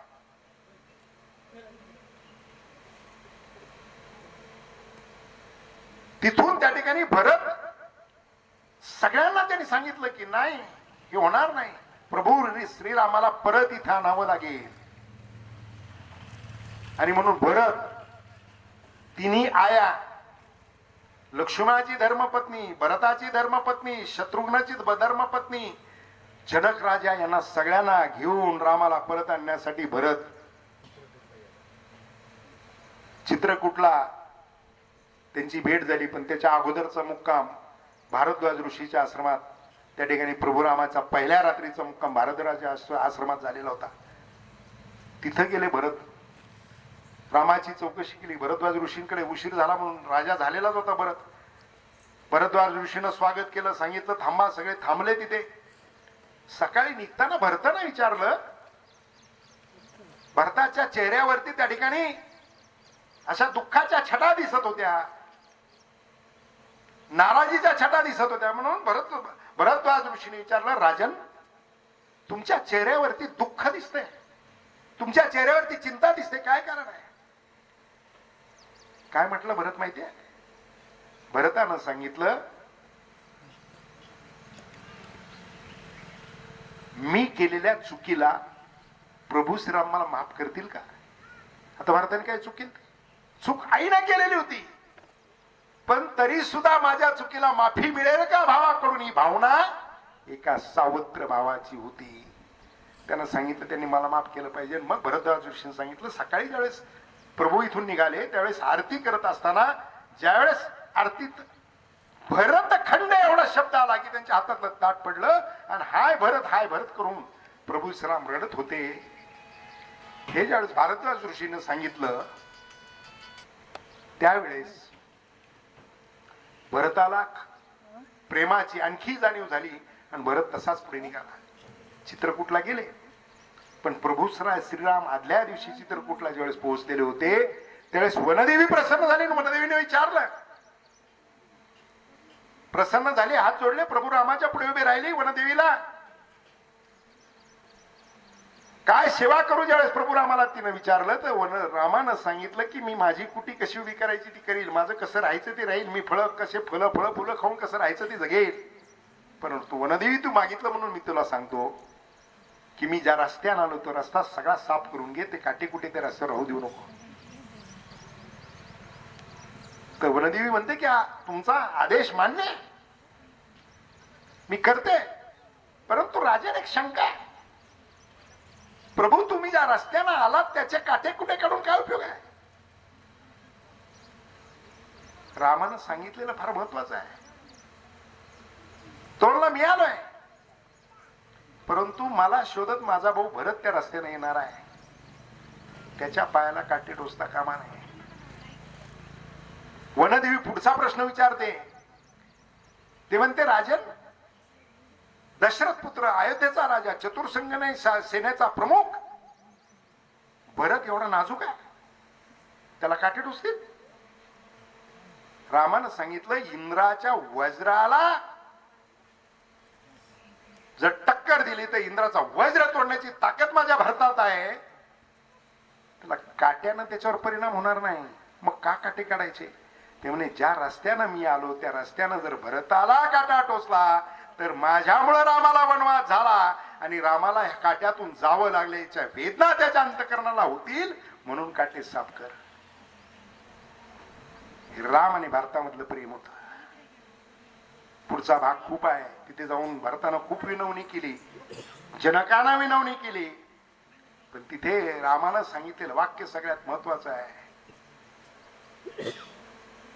बहुमत सदा सत्य नाही होता, मूल्य सत्य होते, सत्य होते. आणि त्यांनी सांगितलं की जे मूल्य आहे, जे तत्व आहे, ज्या तत्वासाठी मी निघालो आहे, मला परत येता येणार नाही. रामायणातली सगळ्यात महत्वाची रात्र जर असेल ते ती रात्र आहे, विस्तारानं मला सांगता येईल, परंतु त्याच्यात मी वेळ घालवणार नाही. रामानं जर तिथं निर्णय घेतला असता परत यायचा, तर रामानंही घडलं नसतं ना, आपल्याला ऐकायला मिळालं नसतं, रामही अयोध्येपुरतेच मर्यादित राहिले असते. बंधू प्रेम सांगत असताना याच्यासाठी सांगितलेलं आहे. राम भरताविषयीची काय भावना आणि भरताची रामाविषयीची काय भावना. राजगादी मिळाली, परंतु रामाच्या पादुकाच गादीवरती ठेवल्या, भरत गादीवरती बसले नाही. तेवढेच नाही तर भरतानं त्या ठिकाणी राम 14 वर्ष वनवासात असताना नंदीग्रामला एक झोपडी बांधली, त्या झोपडीतून राज्यकारभार केला. जमिनीवरती 14 वर्ष झोपले. जोपर्यंत प्रभू परत अयोध्येत येत नाही तोपर्यंत मी राजमहालात राहणार नाही, हे राजा असणाऱ्या भरतानं ठरवलेलं होतं. नुसतं राम लक्ष्मणासारख्या प्रेमाची चर्चा करून चालणार नाही. कालपर्यंत काय झालं असेल, आणि हे भावाभावांचं एका बाजूने असून नाही चालत, ते दोन्ही बाजूने असलं पाहिजे. रामाचं भरताविषयी असणारं प्रेम, भरताचं रामाविषयी असणारं प्रेम, लक्ष्मणाचं रामाविषयी असणारं प्रेम, शत्रुघ्नाचं असणारं प्रेम, या सगळ्या गोष्टी ज्या आहेत. 14 वर्ष राम वनवासात होते, एकट्या रामाना वनवास भोगला नाही, तर रामांच्या बरोबर लक्ष्मण होता, म्हणून इकडे राजमहालात राहून उर्मिलेला सुद्धा वनवास भोगावा लागला. त्या ठिकाणी भरतानं राजकारभार करत असताना नंदीग्रामला राहिला. मात्र मांडवीला सांगितलं धर्मपत्नीला की तिन्ही आया तिथं आहेत, त्यांच्यावरती लक्ष देण्याची जबाबदारी म्हणून तू राजमहालात राहायचं, तू नंदीग्रामला यायचं नाही. मी त्याचाही 14 वर्षाचा वनवास झाला. शत्रुघ्नाविषयी त्या ठिकाणी कमी लिहिलं गेलेलं आहे, परंतु या ठिकाणी रामायणाचा भाग पाहत असताना सीतेचे दुःख किती, कुणाच्या जीवनामध्ये दुःख आलं तर एकाच गोष्टीचा विचार करा की सीतेच्या जीवनामध्ये एवढे दुःख आहेत, माझ्या जीवनात तेवढं आहे का? मग तेवढं दुःख जर माझ्या जीवनात नसेल तर मला आनंदी जीवन कसं जगता येईल याचा प्रयत्न केला पाहिजे. भावाभावांमध्ये काय असेल, काय जीवन किती किती आयुष्य, अल्पायुष्य. मानव देवा सांगितलं किती आयुष्य, क्षण भांगूर नाही भरोसा. बरी इथं राहायला कोणाला? सत्ता, संपत्ती, सामर्थ्य, ऐश्वर्य सगळं असू द्या, मृत्यू सगळ्याला आहे. इथं मगाशी सांगितलं तसं इथं बसलेल्या प्रत्येकाला 7 दिवसात माझ्या सकट. एकदा असंच एक महाराज कीर्तन करत होते, कीर्तन करत असताना त्यांनी सांगितलं या गावातले सगळे 7 दिवसात मरणार आहेत. एक मागच्या बाजूला म्हातारी होती, ती म्हातारी नुसती हसायची. महाराजाला प्रश्न पडला की मी असं म्हणतो आणि म्हातारी का हसते. महाराज परत म्हणल्यानंतर जास्त हसते. महाराज म्हणले, मावशी तुम्ही हसताय, जरा पुढे या. ती आली म्हातारी पुढे. तुम्ही काय हसताय म्हणली. मी ह्या गावातली नाहीच म्हणली. मी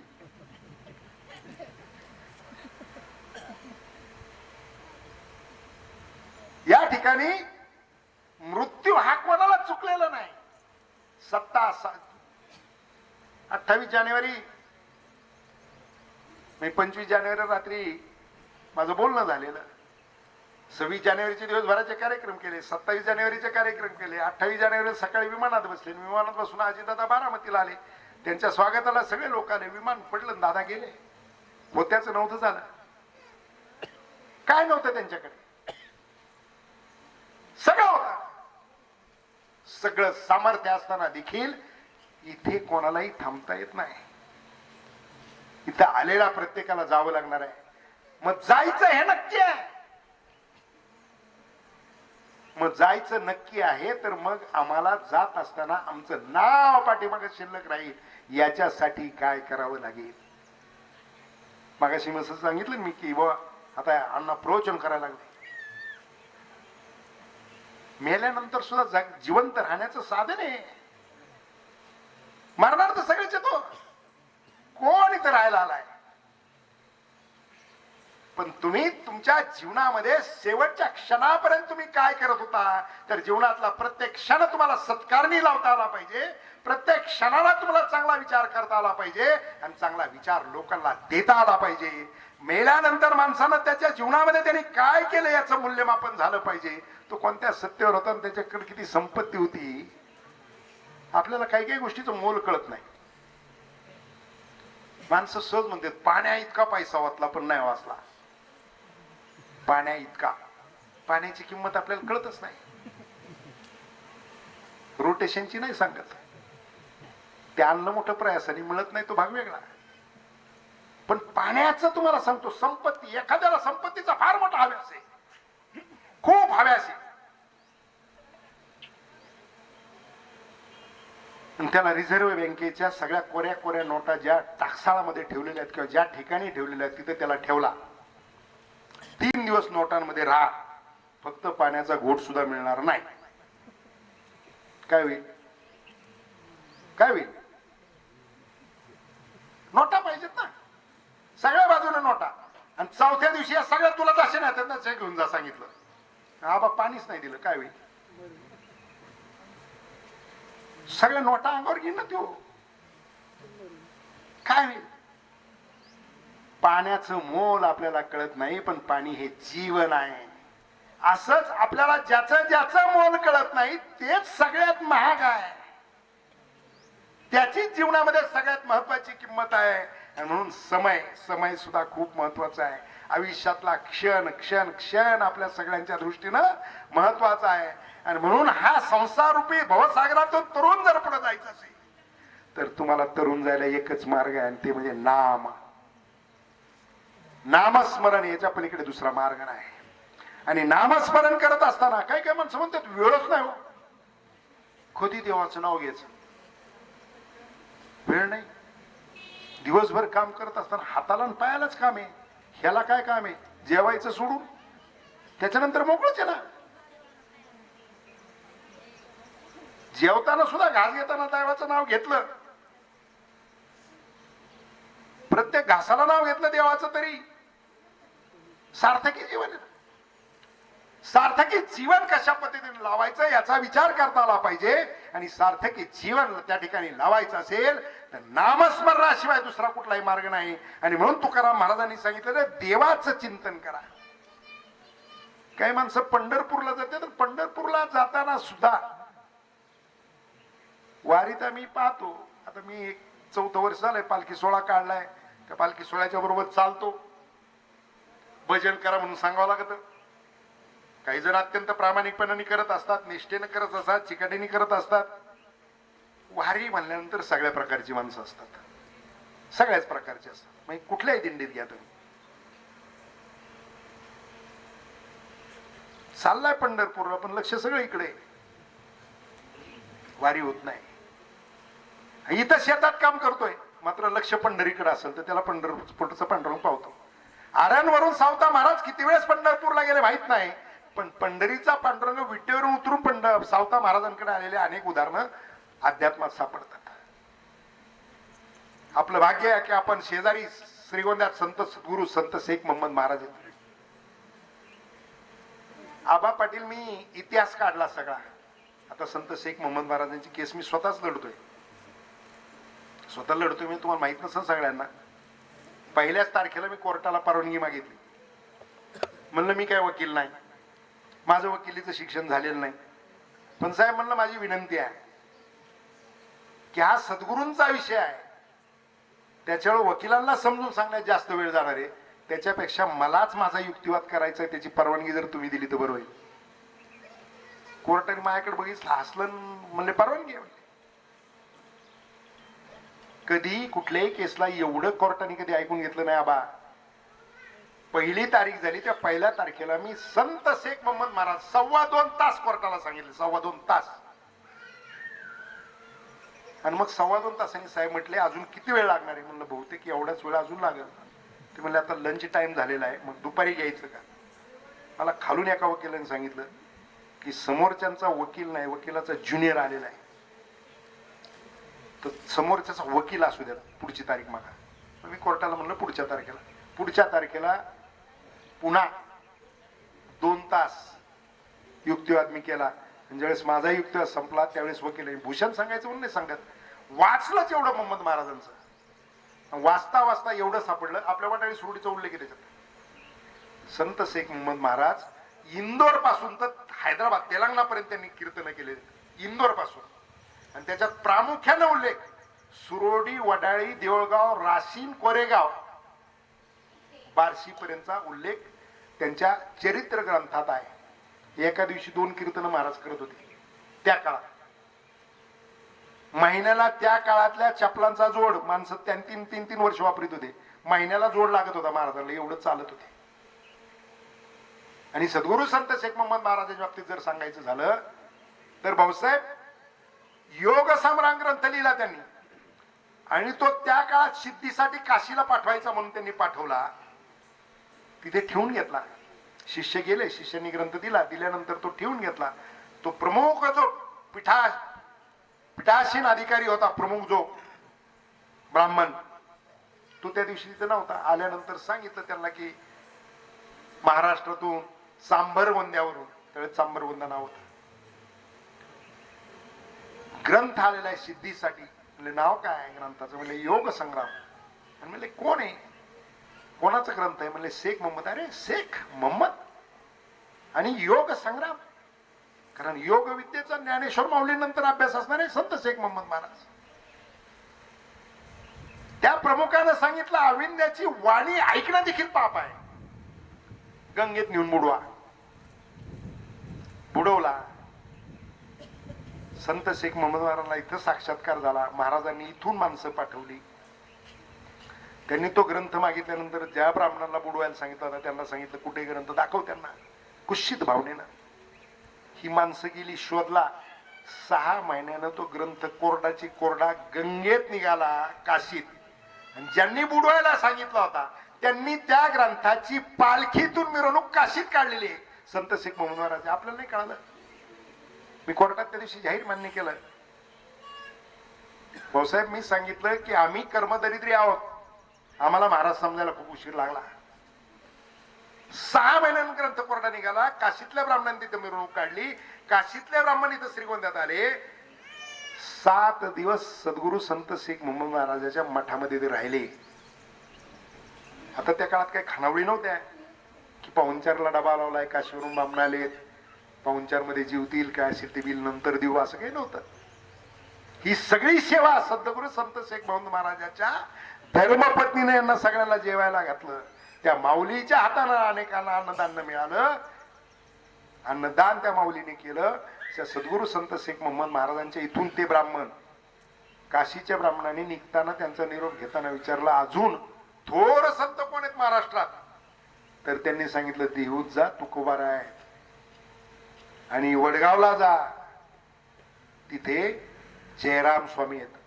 मग यांनी विचार केला, पहिलं वडगावला जाऊ, येताना दिवूला जाऊन दिवूरून काशीला जाऊ. वडगावला गेले तिथे जयराम स्वामीचं कीर्तन चालू होतं. जयराम स्वामी म्हणजे म्हणजे सिद्धी प्राप्त असणारा वैभवशाली संत. आता संत शेख मोहम्मद महाराजांची लिंक लागली, सांगून जातो आपण शेजारी आहोत. गेल्यानंतर रोज तिथं मोहम्मद महाराजांच्या दर्शनाला गेल्यावर आपली माणसं जात जा, एक वेगळी ऊर्जा मिळते.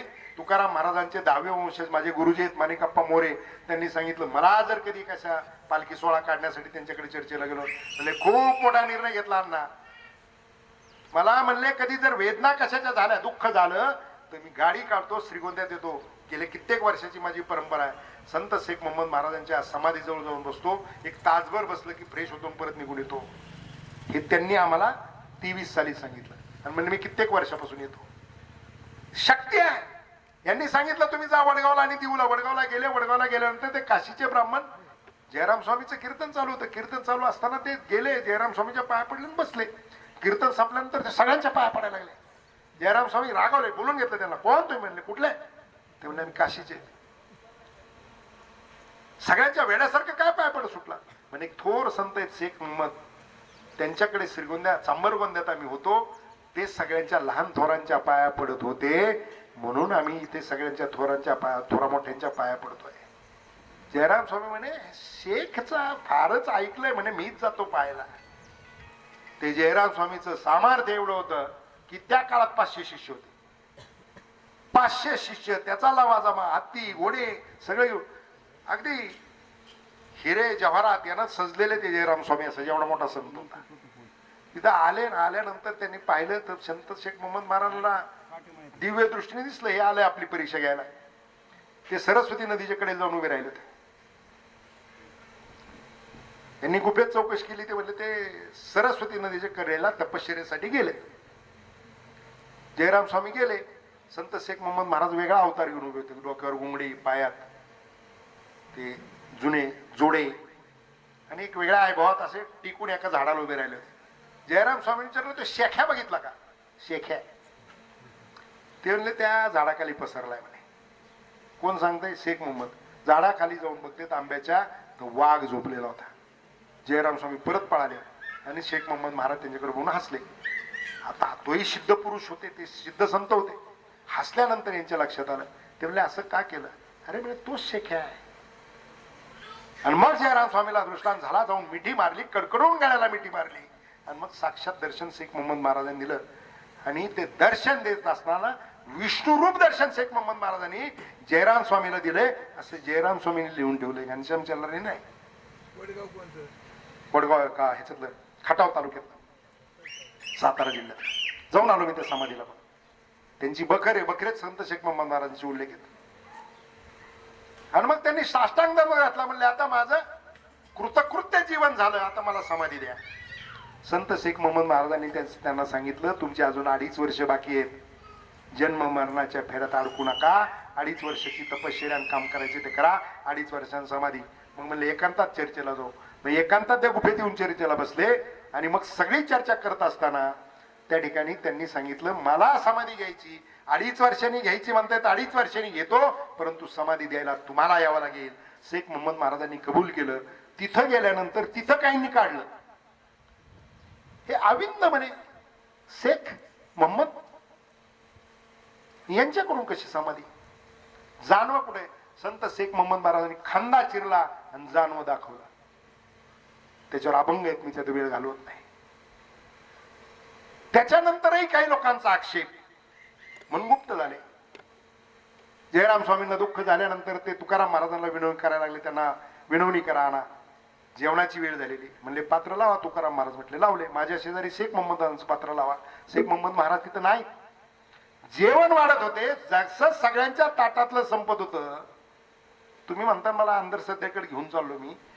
कविता संग्रह वाचा संत शेख मोहम्मद महाराजांचा, त्याच्यामध्ये सगळे उल्लेख आले.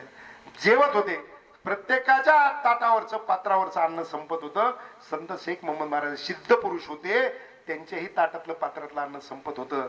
आणि मग जयराम स्वामीला तुकाराम महाराजांनी बोलवलं आणि सांगितलं. चमत्काराला तर तुकाराम महाराजांचा पण विरोध होता. पण तुकाराम महाराजांनी सांगितलं शेख मोहम्मद आले, जेवले आणि गेले. ते म्हणे समाधी माझी आहे, त्याला समाधीला त्यांनी यायचा शब्द दिलेला आहे. येतील म्हणे, चिंता करू नका. तुकाराम महाराज म्हणजे कीर्तन सुरू करा. समोर ज्ञानेश्वरी ठेवलेली होती. ज्ञानेश्वरीला समोर ठेवून शेवटचं कीर्तन करून जयराम स्वामी समाधी घेणार होते. जसा कीर्तन रंगात आला तसा ग्रंथ जसा वरवर यायला लागला त्यावेळी तुकाराम महाराज पटकन उठले. जयराम स्वामीच्या कानात सांगितलं, शेख मोहम्मद आलेत बघा. साष्टांग दंडवत घातला. तिथे देह जयराम स्वामींनी ठेवलेली एवढी शक्ती असणारे संत आपल्या शेजारी सद्गुरू संत शेख मोहम्मद महाराज आहेत. संतांनी आघात महिमा आपल्यासाठी सगळ्यांसाठी करून ठेवलेला आहे. म्हणून संतांचं वाङ्मय आहे, संतांचं साहित्य आहे. हे साहित्य जीवनाला कलाटणी देणारं साहित्य आहे. जीवनाचं त्या ठिकाणी कल्याण जर करायचं असेल तर हे कल्याण त्या ठिकाणी आपल्याला संत साहित्यातूनच मिळू शकतं. आपण भाग्यवंत आहोत. गोवर्धन महाराजांसारखे महाराज आपल्या गावामध्ये झाले. आपलं त्या ठिकाणी वारकरी संप्रदायाचा पताका खांद्यावर घेऊन चालणारे आपल्या गावामध्ये अनेक जण त्या ठिकाणी त्या परंपरेवर चालण्याचा प्रयत्न करतायत. आपण त्या ठिकाणी आपलं सात्विक कर्म करण्याच्या दृष्टिकोनातून देवाचं नामस्मरण करणं, याच्यात आयुष्य घालवणं, आपलं जीवन सार्थकी कसं करता येईल याचा प्रयत्न करण्याची आवश्यकता आहे. सार्थकी जीवन जे आहे ते काय सार्थकी जीवन? तुकाराम महाराज अभंगात सांगतात, आता तरी पुढे याची उपदेश, कालपर्यंत जे जे झाले ते सगळं सोडा सगळं. आजपासून मला काय जीवन जगायचं याचा विचार करा. आजपासून जीवन जगत असताना रामायणामधले चांगले जे दाखले ते सगळे घ्या. रामायणाप्रमाणे संसारात वागायचे, कुटुंबात वागायचे, रामायणाप्रमाणे वागा. समाजात वागायचे ते सगळे भगवान श्रीकृष्णाप्रमाणे वागा. ज्या ज्या चांगल्या शिकवणी आहेत त्या चांगल्या शिकवणी आपल्या जीवनामध्ये आणायचा प्रयत्न करा. माणसं मरतात, आमच्या घरात सुखच नाही, किरकिरीत चालू आहे. तुमच्या घरात किरकिरी बाहेरचं कोणी येऊन करते का? कोणाच्या किरकिरी चालू आहे? सुख हा विषय जो आहे, आम्ही म्हणतो आम्हाला सुख मिळत नाही. शास्त्रानं सांगितलेले सुख पाहता जवा पाडे दुःख पर्वता एवढे. परंतु याच्यातून सुद्धा सुख शोधायचं असेल तर सुख कुठल्याच किराणा दुकानात मिळत नाही. मोठमोठे मॉल झाले त्याच्यात मिळत नाही. आनंदही कुठल्या किराणा दुकानात मिळत नाही, कुठल्या मॉल मध्ये मिळत नाही. अरे आनंद निर्माण करायचा असेल, सुख निर्माण करायचं असेल तर तुम्हाला तुमच्याच हातात आहे.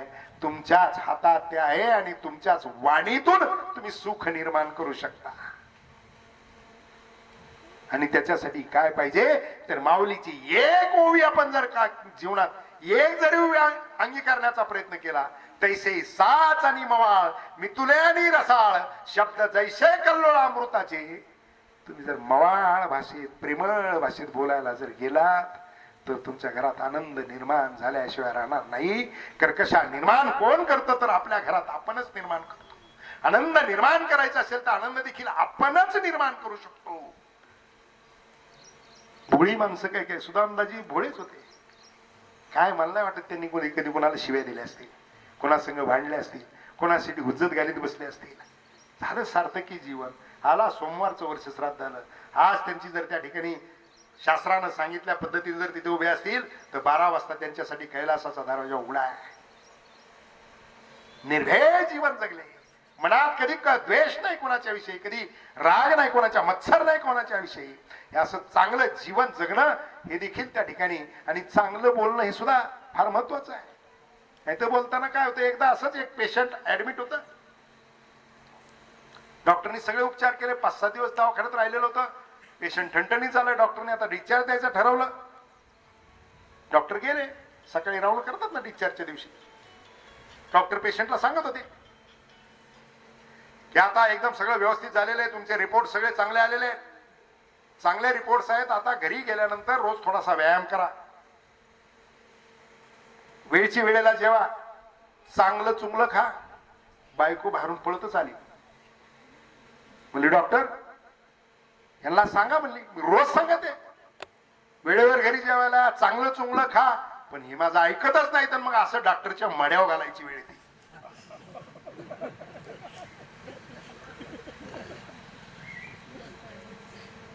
डॉक्टरचं काय झालं सर? शब्द जे शब्द कबीर महाराज एका ठिकाणी म्हणतात, शब्द बराबर धन नाही, जो जाने बोल. शब्द बराबर धन नहीं, जो जाने बोल हीरा तो दामों में मिले शब्द का मोल ना तोल. अरे हिरा घ्यायचा त्याच्यासाठी पैसे लागतात, पण शब्दाची किंमतच होऊ शकत नाही जर तुम्हाला ते शब्द वापरण्याचं कळालं तर. किंमतच होऊ शकत नाही. आणि म्हणून आपल्या तोंडातून जर चांगले शब्द बाहेर पडले तर घरातलं वातावरण आनंदी व्हायला काही लागत नाही. म्हणून तुकाराम महाराजांनी सांगितले, आता तरी पुढे हाच उपदेश नका करू ना अशा विषयाचा. सकळांच्या पाया माझे दंडवत, आपोलाले चित्त शुद्ध करा. चित्त शुद्ध करा. आणि तुकाराम महाराज काय म्हणते, तुमच्या पायावर माझा दंडवत. अरे तुकाराम महाराजांनी आपल्याला दंडवत घालावा ही आपली लायकी आहे. 450 वर्षापूर्वी तुकाराम महाराजांनी हे आपल्याला सांगितलंय. त्यांना माहिती होतं पुढे जाऊन काय घडणार आहे. आणि मग जर तुकाराम महाराज दंडवत घालून सांगत असतील तर कालपर्यंत झालेलं विसरा. मागे झाले पाहू नका, पुढे जामी नाही. तुकाराम महाराजांनी सांगितलेल्या पद्धतीनं जर जीवनात बदल करायचा ठरवला आणि आजपासून मंत्र घेऊन गेले तर तुम्हाला सांगतो आपलं जीवन सार्थकी लागल्याशिवाय राहणार नाही. एकदा असंच मी एका पुण्याला पिंपरी चिंचवडला निरीक्षक म्हणून काम करत होतो. 15 मिनिटं माझ्या हातात आहेत. तिथे एकानं आग्रह केला, तो वृद्धाश्रम चालवत होता चांगला. आजचं चित्र काय, शहरामध्ये जर बघितलं तर ग्रामीण भागातली परिस्थिती चांगली आहे. ग्रामीण भागातली परिस्थिती चांगली आहे, पण त्याच्यातही काही गोष्टी आहेत. माणसं काय काय करताना बोलताना आपण एवढं, मुलाचं लग्न करताना आईची मोठी घाई असते, चांगली सून मिळाली पाहिजे, लग्न थाटात झालं पाहिजे, असं झालं पाहिजे, तसं झालं पाहिजे. लग्न झालं, पोरगा थोडस बायकोचं ऐकायला लागला की झालाच घोटाळा. आता भक्त पुंडलिक ऐकत होता बायकोचं, ज्याच्यासाठी पांडुरंग ते जाऊन उभा राहिलाय. होतो बदल. भक्त पुंडलिकासारखा माझ्याही मुलात बदल होईल असा आईने विचार केला पाहिजे का तातडीने झाला पाहिजे. काही काही आयांची मोठी गंमत असते, लग्न झालं की मग सुनाचं तिचं जमलं नाही, चहा पाणी झालं की पडली बाहेर की गेली शेजाऱ्याकडे गेली की आमचा पाप्या लई चांगला होता. लग्न होस तर लग्न झालं, नुसता बाहेर बुद्ध्या झालाय. ती सांगल तसंच ऐकतोय, अजिबात माझं ऐकत नाही. सांगता सांगता जेवणाची वेळ होईपर्यंत सांगती सगळीकडे. पुढं सांगताना हे बी लक्षात राहत नाही, ताईचं बी सांगती, माझ्या ताईडीचं लई चांगलं झालं. जसं लग्न झालंय तसं जावाईने सगळ्या किल्ले तिच्या ताब्यात दिल्यात. ताईचे सासू सासरे वेगळे राहतेत, माझे जावाई ताई दोघंच एकत्र राहतेत. मग आता ह्यो बाईल बुद्ध्या झाला, हा कोण झाला. आपण बोलताना काय बोलतो याचं चिंतन करण्याची आवश्यकता आहे. दृष्टांताचा भाग जाऊ द्यात, परंतु त्या ठिकाणी आपल्याला आनंद निर्माण करायचा असेल. मी सांगत होतो वृद्धाश्रमाला एका पाहिला एका कार्यकर्त्यानं आग्रह नेलं. आता आमची सवय, वडिलीत जन्म झालेला आहे, कुठे गेलं की चौकशी करायची. नेमकं त्यांनी पहिल्यांदा मला महिला विभागात नेलं. एक म्हातारी रडत होती आणि एक तरुण मुलगी, कोणीतरी मोठी अधिकारी असेल असं मला वाटलं, ती समजून सांगत होती. समजून म्हणजे समजून सांगण्याची पद्धतच होती, जोराजोरातच बोलत होती ती बी. म्हणलं 1 मिनिट काय चाललंय बघू. तो आश्रम चालवणारा म्हणला, साहेब हे असंच चालू असतं रोज, नका तिकडे वेळ घालू. म्हणलं 5 मिनिटं मला दे. मी गेलो बसलो. म्हणलं काय झालं मावशी, काय चाललंय. म्हणलं आपण तर ती म्हणे मी यांची सुनबाई आहे, आम्ही दोघेही जॉबला आहोत आणि म्हणून सासूबाई इथे असतात. आम्हाला वेळ मिळत नाही, परंतु आम्ही महिनाभरात दोघांपैकी कोणतरी एक जण भेटायला येतो. आज हट्ट धरलाय म्हणे त्यांनी, मला घरीच यायचंय, मला घरीच यायचंय, मला करमत नाही, मला घरी यायचंय. म्हणलं तुमचं नाही काम, तुम्ही थांबा. म्हणलं मी सांगतो समजून. म्हातारी जवळ बसलो, म्हातारीकडे बाकीच का पाणीत बसलो. मुलगा कोणत्या कंपनीत आहे, कसा शिकला, कसा शिकवला, मालक कधी वारले, अशा सगळ्या गप्पा झाल्या. उठलो गेले निघून. तिला विचारलंच नाही जायचं नाही जायचं काय नाही. गेलो. आपला महिलांचा विभाग आम्ही फिरून बघितला, त्यांनी सोयी सुविधा कशा केल्या ते सांगितलं. पुरुषाच्या विभागाकडे जात असताना ती सुनबाई आली काय काय पुढं. साहेब बोलले का. म्हणलं हो, खूप चांगली चर्चा झाली. त्यांनी सांगितलं म्हणे मी राहते इथं. म्हणले खूप उपकार झाले साहेब. म्हणलं पण त्यांची एक आठ आहे. म्हणले काय आठ आहे. ती म्हणली माझ्यासारखीच माझ्या विहीनबाईची अवस्था आहे, ती बी एकटीच असती तिथं घरी, फक्त विहिणीत आणून ठेवली तर आम्ही दोघे आनंदात राहतो. आणि मी गेलो पुरुष विभागाकडे निघून. पुरुष विभाग बघून ज्यावेळेस आलो त्यावेळेस ही सुनबाई सासूबाईला गाडीत बसवित होती. मग आईला वृद्धाश्रमात आणून ठेवा सांगितल्यानंतर सासू ऍडजस्ट झाली. तसं मग सासूलाच आई का मानत नाहीत हे चिंतनाची आवश्यकता आहे. सासू माझ्या आईच्या जागेवर हे सुनेनं मानलं पाहिजे आणि सासूने देखील सून माझ्या लेकीच्या जागेवर आहे. लेकी सारखाच जीव तिला जर लावला तर श्रीगोंद्यातलं एक पोकळ्यांचं घर आहे तुम्हाला सांगतो. एक 10 वर्ष झाले असतील. 10व्याला मी श्रद्धांजलीला उभा राहिलो. भाऊसाहेब मी श्रद्धांजली वाहत असताना एक पोरगी रडायचीच थांबाना. मी म्हणलं आई गेल्याचं दुःख असतं बाई पण आता थोडस थांब ऐक जरा आम्ही पण काय बोलतोय ते. खालून एक जण म्हणला ती लेख नाही म्हणलं मग म्हणले सून आहे. म्हणलं काय बोलतोय. हो श्राद्धांजली संपली. मी दुसऱ्या दिवशी माझ्या बायकोला आणि तिला म्हणलं तुझ्या 2-3 मैत्रिणी घेऊन चल आपल्याकडे जायचं. कुठं जायचंय त्यांच्या घरी गेलो आणि जाताना यांना रस्त्यात सांगितलं की सासू वारली म्हणून रडताना एकही श्राद्धांजली सुनेनी ऐकून दिली नाही. इतकी धायमुकल्या सून रडत होती.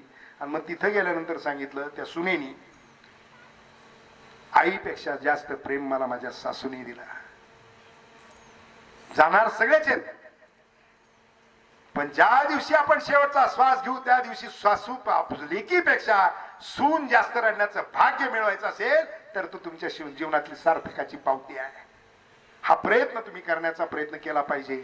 एक शेवटचा उपदेश करणार आहे. माझी प्रवचन रूपी सेवा या ठिकाणी मी संपवणार आहे. तुकाराम महाराजांनी सांगितलेलं आता तरी पुढे हाच उपदेश. आज उपदेशाची एका गरज आहे. जसं कुटुंबामध्ये आनंदाचं वातावरण निर्माण करायचं असेल तर बंधुप्रेम पुरुषांनी जपण्याच्या दृष्टिकोनातून रामायण वाचलंच पाहिजे. नाही तर एका भावाने चांगलं वागायचं ठरवायचं आणि दुसऱ्या भावाने म्हणायचं त्याला काय रोग आलाय करतोय म्हणून. असं जर झालं तर कसं व्हायचं. बरं त्यो म्हणतो ती म्हणतो त्यो नसेल म्हणत तर सांगणारे बी गावात असतात. हा तिकडे काय जोरात चाललंय तुला देत नाही कस काय. एखादा नोकरीला लागावा आणि तो मोकळ्या मनाचा असावा. गावातल्या 4-2 मित्रांनी मिळून भावाला सांगून त्याला मोकळाच केला म्हणून समजायचं. बाहेरचा माणूस ज्यावेळेस तुम्हाला घरातली एखादी गोष्ट प्रेमानं सांगायला लागतो ना कधी एका गोष्टीची काळजी घ्यायची. तो फार गोड बोलायला लागला आणि तुमच्या भावाविषयी सांगायला लागला तुम्हाला आणि तुमच्याविषयी फार प्रेम व्यक्त करायला लागला ना की एक डोक्यात आणायचं की मंथरा कैकेयीला भेटायला आली. एवढं डोक्यात ठेवा तरी तुमचं बंधुप्रेम वाढेल. रामाला वनवासाला पाठवणारी कोण कैकेयी, तिला सांगणारी कोण मंथरा. एखादा तुमच्याविषयी लय चांगलं बोलायला लागला की त्याच्या मनात नेमकं काय तपासून घ्या. हा उपदेश करत असताना पुढे जाऊन मला एक सांगायचं की आजच्या जीवनाचा जगण्याचा उपदेश सगळ्यात महत्वाचा आहे. आणि तो उपदेश अशा प्रकारचा आहे की आज आपलं कोणाचं ताट विषमुक्त नाही. सगळ्यांच्या आरोग्याच्या समस्या आहेत. पूर्वीच आपल्याला बसत असताना माणसं तासोतास मांडी घालून बसत होते. तुम्ही पुढचे 2-4 जण बसलेत ना एवढं तुमच्या मागचे पोर बसू शकत नाही मांडी घालून स्थिती आहे. दत्ता बरोबर आहे का. दत्ता म्हणतो 3दा मोडली मी खुर्ची बसून प्रवचन करतोय. अर्थात माझं ही तुमच्या भूमीची ताकद आहे म्हणून घनश्यामच्याला निदान खुर्ची तर बसलेला आहे. नाही तर मी जो फिरलेला सगळा तालुका वाड्या वास्त्या सगळं बघितलं तर हा बसलेला माझा सगळा प्रवास सांगितला तर हा बसूच कसा शकतो असा प्रश्न पडेल अनेकांना. पण या भूमीची ताकद आहे, वडाळीच्या भूमीची ताकद आहे. त्या ताकदीमुळे माझ्यासारखा आज कार्यकर्ता या ठिकाणी खुर्चीवर बसून काय प्रवचन करू शकतोय. नाही तर एवढं फिरून असं बसणं शक्यच नाही. घडीच व्हायला पाहिजे शरीराची. इतकी अवस्था वाईट आहे. एवढा प्रवास मी केलेला आहे. परंतु या गावाच्या भूमीचं त्या ठिकाणी प्रभुत्व आहे, ताकद आहे, शक्ती आहे. त्या भूमीच्या ताकदीमुळे त्या ठिकाणी बसलोय. पण सांगत होतो समस्या आज ज्या आहेत आरोग्याच्या समस्या आहेत. आईचे गुडघे चांगले आहेत, लिकीला त्या ठिकाणी मांडी घालून बसता येत नाही. सासूचे गुडघे चांगले आहेत, सुनांना मांडी घालून बसता येत नाही स्थिती आहे. त्याचं कारण आहार. आज प्रत्येक घरामध्ये शुगरचा पेशंट आहे. अशी घरं सापडत नाहीत म्हणून राव की तिथं शुगरचं पेशंट नाही. आणि घरात साखरचा पेशंट आहे, दारात गंभीर स्वरूपाच्या आजाराचा पेशंट उभा आहे. प्रत्येक घराची स्थिती आहे. याचं कारण काय? याचं कारण दुसरं काय नाही. बाहेरून जेवढं कारण आहे तेवढं आपण सुद्धा कारण आहोत. भाजीपाला होतो तो सगळा फवारणीचा. आता आपण एखाद्याच्या पिकाच्या मागे लागलो, एखादं पीक दणकून एकदा ऊस ऊस ऊस ऊस, डाळिंब डाळिंब डाळिंब डाळिंब, द्राक्षाचं सुरू झालं पीक, एकदा द्राक्ष, कांदा सुरू झाला की गुणीचे पैसे होत नाहीत इथपर्यंत कांद्याचा बाजार येईपर्यंत आम्ही कांदा लावतो. एक क्रॉप पॅटर्न राहिला की तेवढाच धरतो आपण. आणि त्याच्यात आज भाजीपाला आम्ही घरचा करायला तयार नाही. बाजारातून पिशवी भरून आणतो, त्याच्यावरती फवारण्या एवढ्या आहेत की त्या फवारणीने माणसाच्या म्हणजे आज कॅन्सरचं प्रमाण आपल्याकडे खूप मोठ्या प्रमाणात वाढलंय. कॅन्सरचे कित्येक पेशंट तुम्हाला सापडत आहेत. आज मी बेलवंडीत मध्यंतरी केलं, 10 महिन्याच्या मुलीला कॅन्सर आहे म्हणून सांगितलं. जगताप महाराजांचे वडील वारले, त्यांच्या घरी गेलो, आम्ही सगळे चर्चा करत होतो. मी आज आव्हानं काय काय, दुधात विष आहे, त्या ठिकाणी तेलामध्ये विष आहे. तेल आपण खातोय ते तेल भेसळीचं तेल आहे, ते कमी खाल्लं पाहिजे. याची आमची महाराज लोकांनी चर्चा चालू होती. एक बाई मला म्हटली, अण्णा 10 महिन्याच्या मुलीला कॅन्सर झालाय, तिचा काय दोष? म्हणलं आईने काय खाल्लं हे महत्वाचं आहे. आईच्या रक्तातूनच मुलांना आपल्याला आपल्या आईने जे आहार खाल्ला त्याच्यातून आपल्या शरीराची जडणघडण झालेली आहे. आज आहारामध्ये सगळ्यात मोठं आव्हान आहे भाजीपाला फवारणीचा आहे. तेलामध्ये वर फक्त फोटो शेंगदाण्याचा आहे, करडीचा आहे, सूर्यफुलाचा आहे. त्याच्यात सूर्यफुलाचा अंश नाही, शेंगदाण्याचा अंश नाही, करडीचा अंश नाही, सगळं केमिकल आहे. दूध तुमच्या दारात जनावर आहे तिथपर्यंत ठीक आहे, त्यात पण संकरित गाईचं दूध आपण खातोय, शुगर वाढवणारं काम आहे. गहू आपण जास्त खातोय. जुन्या काळात आम्ही आमच्या लहानपणी, तुमच्या लहानपणी तर 100% होतं. आमच्या लहानपणी गव्हाचं खायला सणाच्या दिवशी मिळत होतं. आता दोन्ही टाइम आहे की नाही? आणि तो गहू कोणता आहे? संकरित जातीचा गहू आहे. त्याचं उत्पन्न वाढण्यासाठी त्याच्यातलं ग्लुकोज वाढवलेलं आहे. त्याच्यातलं ग्लुकोज अधिक संकरित गाईच्या दुधातलं ग्लुकोज, शुगर सगळ्यांना आहे. तेल पूर्वी आमची आई आजी या म्हाताऱ्या बसलेल्या बऱ्याच म्हाताऱ्या काचेच्या बाटलीत तेल असायचं, बोट लावून. बरोबर आहे ना काकू? बरोबर आहे का? बोट लावून धार असायची तेलाची. आत्ताच्या स्वयंपाक करणाऱ्यांनी मला सांगा, आता कसं काय तेल कसं वापरता? कशाने सांगा ना? पळी, बरोबर ना? आता पळीनेच तेल आहे.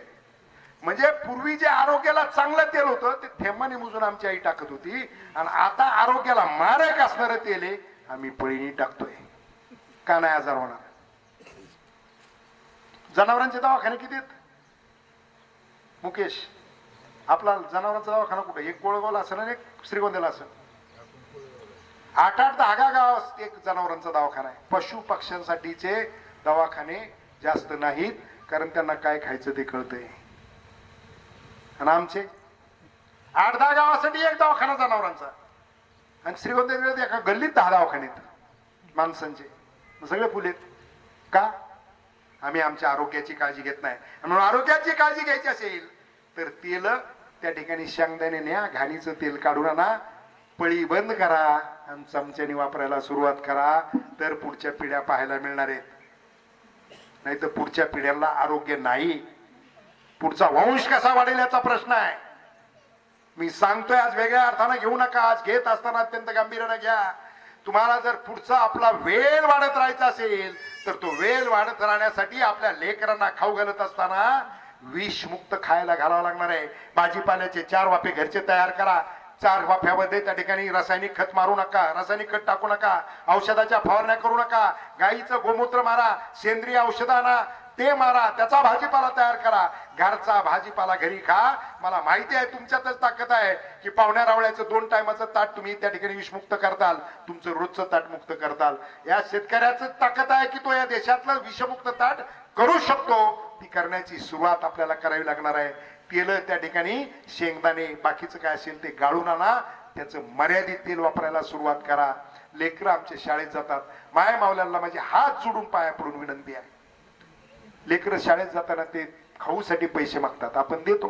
प्रेम आहे लेकरांवरती, दिलं पाहिजे. पण त्या ठिकाणी लेकरं काय घेऊन खातात त्याचं कधी पाहिलंय का आपण कधी काय खातात माहितीये आपलं तरी बरं आहे अजून पुरं घरी येते दुपारी जेवायला किंवा डबा देतोय शहरात दोघं नवरा बायको नोकरीला असले तर ते सँडविच टाकून देते नाहीतर कुरकुरे टाकून देते नाहीतर मग मॅगी करून देते सगळं रेडी टू इट नावाखाली वाट लागली सगळी पोरं तुम्ही 10-20 रुपये देतात जातायत कुरकुरे घेतात त्या कुरकुऱ्याचा पुडा त्या ठिकाणी खातायत कुरकुऱ्याची काडी कधी घरी आणा काडीने पेटवा ती पेटते का नाही बघा जर मग ती पेटत असेल तर तिच्यात काय बघा घरी आम्ही जर शुद्ध तेल वापरू शकत नाही तर त्या कुरकुऱ्याला कोणतं तेल असेल काय काय माणसं म्हणतात हे याचा वडा एवढा चवदार आहे ना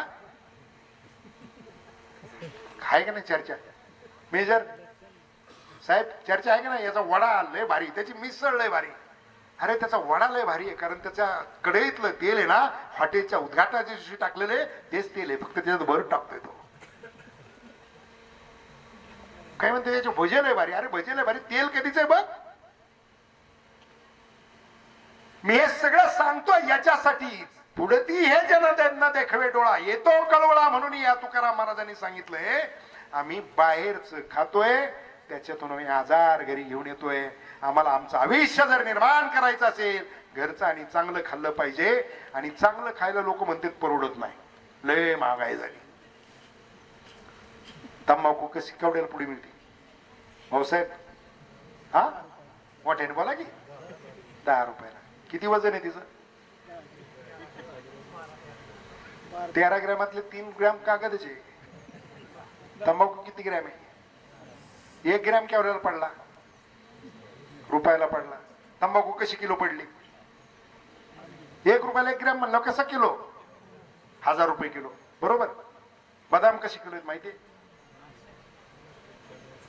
800 ते 850 रुपये किलो बदाम आहे तंबाखू 1000 रुपये किलो आहे ती परवडते आम्हाला बदाम परवडत नाही शेंगदाणे 150 रुपये किलो आहे ते नाही परवडत आम्हाला 1000 रुपये किलोची तंबाखू परवडती मिश्री जवळपास तोच भाव आहे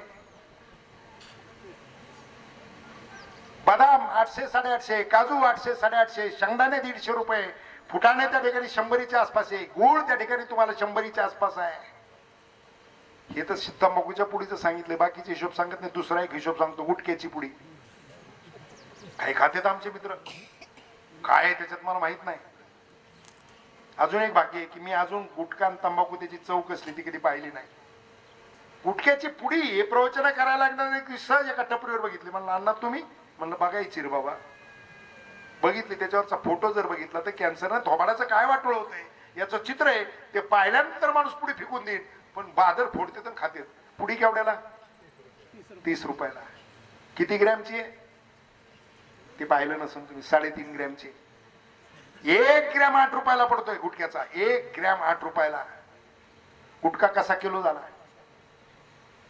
हा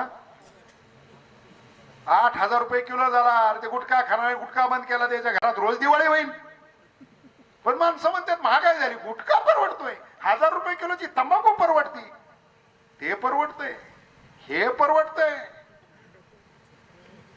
ह्याचे बी रेट काय कमी नाही ते तुम्ही खाली बघत होते आहे ना काहीतरी सोडा आहे सगळं तुकाराम महाराज म्हणतात आता तरी पुढे हाच उपदेश झालं ते झालं द्या सोडून आता तरी आम्ही आमच्या जीवनामध्ये आमूलाग्र बदल करण्याचं ठरवलं पाहिजे आणि सार्थकी जीवन काय आपण त्या ठिकाणी सार्थकी जीवनाचा जर विचार केला तर त्या ठिकाणी आपल्याला आपलं विषमुक्त ताट करणं ही आपली जबाबदारी आहे व्यसन सोडणं ही आपली जबाबदारी आहे आणि त्या ठिकाणी सार्थकी जीवनाचं इतिहासातले 1-2 उदाहरणं सांगून मी माझी प्रवचन रूपी सेवा संपवणार आहे 23 वर्षाचं आयुष्य भगतसिंगाला त्या ठिकाणी शहीद भगतसिंगाला मिळालं 23 वर्षाचं आयुष्य 20व्या वर्षी अटक झाला 20च वर्ष जगायला मिळालं त्याच्यातले 10 वर्ष झोपेत गेले 10च वर्ष जगायला मिळालं पण आजही भगतसिंगाचं नाव घेतल्याशिवाय या देशाचा इतिहास पुढे जात नाही 21व्या वर्षी 23व्या वर्षी ज्याला फाशी झाली त्या भगतसिंगाला ज्या दिवशी फाशी होती त्या दिवशी त्याचा तो जेलर पाहायला गेला की भगत काय करत असेल म्हणून पाहायला गेला एवढा तरुण मुलगा फासावर लटकायची वेळ आलेली आहे काय करत असेल म्हणून पाहायला गेला भगतसिंग सूर्य नमस्कार करत होता तो जेलर खालीच बसला तो रे भगत क्या कर रहे हो चंद मिनटों के बाद तुझे फाशी देने वाले है. तुला काही मिनिटात तुला फाशी द्यायची. व्यायाम हा देहासाठी असतो. तुझा देह लटकावला जाणार आहे. व्यायाम कशासाठी करतोस? भगतसिंगाने दिलेलं उत्तर फार महत्वाचं आहे. त्यालाही माहित होतं काही मिनिटांनी मी मरणार आहे, पण त्यानं सांगितलं माझी आई रोज टोकरीभर फुलं आणते देवाच्या पूजेसाठी. सगळी टोकरीभर फुलं त्या ठिकाणी देवाला वाहत नाही, त्याच्यातलं ताजं तवानं फुल काढते आणि ती देवाच्या पुढे ठेवते. अरे भारत मात्यासाठी जर शहीद व्हायला निघालोय तर ताज्या तवान्या फुलासारखंच हसत चेहऱ्यानं भारत मातेसाठी शहीद होणारे हे सार्थकी जीवन आहे. शिवा काशीद नावाचा सगळा कथाभाग सांगत नाही, पण सिद्धी जोहरने शिवाजी महाराजांच्या पन्हाळगड किल्ल्याला वेढा टाकला. त्याच्यातून बाहेर सुटायचं शिवाजी महाराजांना. शिवा काशीदा शिवाजी महाराजांसारखा दिसत होता. त्यानं सांगितलं महाराज चर्चेला मी तुमच्या ऐवजी जातो. पालखीतनं शिवा काशीद ज्यावेळेस शिवाजी महाराजांचा सगळा पोशाख घातला, जिरे टोप डोक्यावर चढवला. शिवाजी महाराज म्हटले शिवा. तो शिवा काशीद महाराजांना विचारतो राज दिसतोय नव तुमच्यासारखा? शिवाजी महाराजांच्या डोळ्यात पाणी आलं. ते म्हणले होय तू माझ्यासारखा दिसतो, पण शिवा ज्याच्यासाठी चाललास त्याचं बक्षीस तुला काय मिळणार आहे? शिवा काशीदनी सांगितलं जन्माला येताना शिवा काशीद म्हणून आलोय, मरताना छत्रपती शिवाजी महाराज म्हणून मरणार आहे. हे सार्थकी जीवन आहे. आजही शिवाजी महाराजांचा इतिहास शिवा काशीदचं नाव काढल्याशिवाय पुढे जाणार नाही. देशाच्या स्वातंत्र्याचा इतिहास भगतसिंगाचं नाव घेतल्याशिवाय पुढे जाणार नाही. आम्ही टीव्ही वरती मालिका बघतो, आम्ही आमच्या पोरांना काय शिकवतोय पाहण्याची आवश्यकता आहे. मालिका बंद करा, मोबाईलचा वापर कमी करा. मोबाईलचा वापर आज आपल्या घरामध्ये जी संकट आले त्याचं कारण मोबाईलचा जास्त वापर आहे. मुलं आपण सांगू तसं नाही ऐकत, किंवा आपण सांगू तसं नाही करत. मुलं तुम्ही काय करतात तसं करतात. म्हणून आपण काय वागायचं याचं आपण ठरवलं तर आपलं जीवन आपलं घर आदर्श होणार आहे. एवढंच या ठिकाणी सांगतो. आजच्या प्रवचन रूपी सेवेतून आपण सगळ्यांनी एकच उपदेश घेण्याची आवश्यकता आहे की आपलं जीवन राहिलेलं जीवन आपल्याला सार्थकी लावायचंय. त्या ठिकाणी आरतीसाठी ताट घेऊन या तुम्ही इकडं. आपल्याला आपलं जीवन सार्थकी लावायचंय आणि त्याच्यासाठी संतांनी दिलेलं साहित्य ते अंगीकारायचे. आणि म्हणून तुकाराम महाराजांचा एवढाच अभंग आपण लक्षात ठेवला पाहिजे. आता तरी पुढे हाच उपदेश नका करू ना अशा विषयाचा. सकळांच्या पाया माझे दंडवत आपुल्याले चित्त शुद्ध करा. देवाचं चिंतन करण्यासाठी आपलं चित्त शुद्ध करा हे तुकाराम महाराजांनी सांगितलेलं आहे. ते करण्याचा आपण सगळ्यांनी प्रयत्न करावा अशा प्रकारची आपल्याला सगळ्यांना या ठिकाणी प्रार्थना करतो. या ठिकाणी तुकाराम महाराजांचा 4 चरणाचा अभंग सोडवत असताना जे काय मी योग्य मांडलेलं आहे ते माझे गुरु जगद्गुरु तुकाराम महाराजांचे 10वे वंशज माणिक बाप्पा मोरे महाराजांचा आहे. मला मार्गदर्शन करणारे नागेश महाराज बागडेंचा आहे. आणि जे काही चुकीचं असेल तर ते माझं मला परत देऊन टाका. मला नाही वाटत काही चुकीचं बोललो असेल, पण बोललो असेल तर मला भेटून सांगा की हे चुकीचं आहे. आणि जे जर माझं बरोबर वाटलेलं असेल तर तुम्ही त्याच्यातलं काही ना काही जीवनात अंगीकारण्याचा प्रयत्न करा एवढीच विनंती करतो. आणि या ठिकाणी मी माझ्या प्रवचन रूपी सेवेला पूर्णविराम देतो. पुंडलिकावर विठ्ठल श्री ज्ञानदेव तुकाराम पंढरीनाथ भगवान की जय. माऊली ज्ञानेश्वर महाराज की जय. जगद्गुरु तुकाराम महाराज की जय. सब संतन की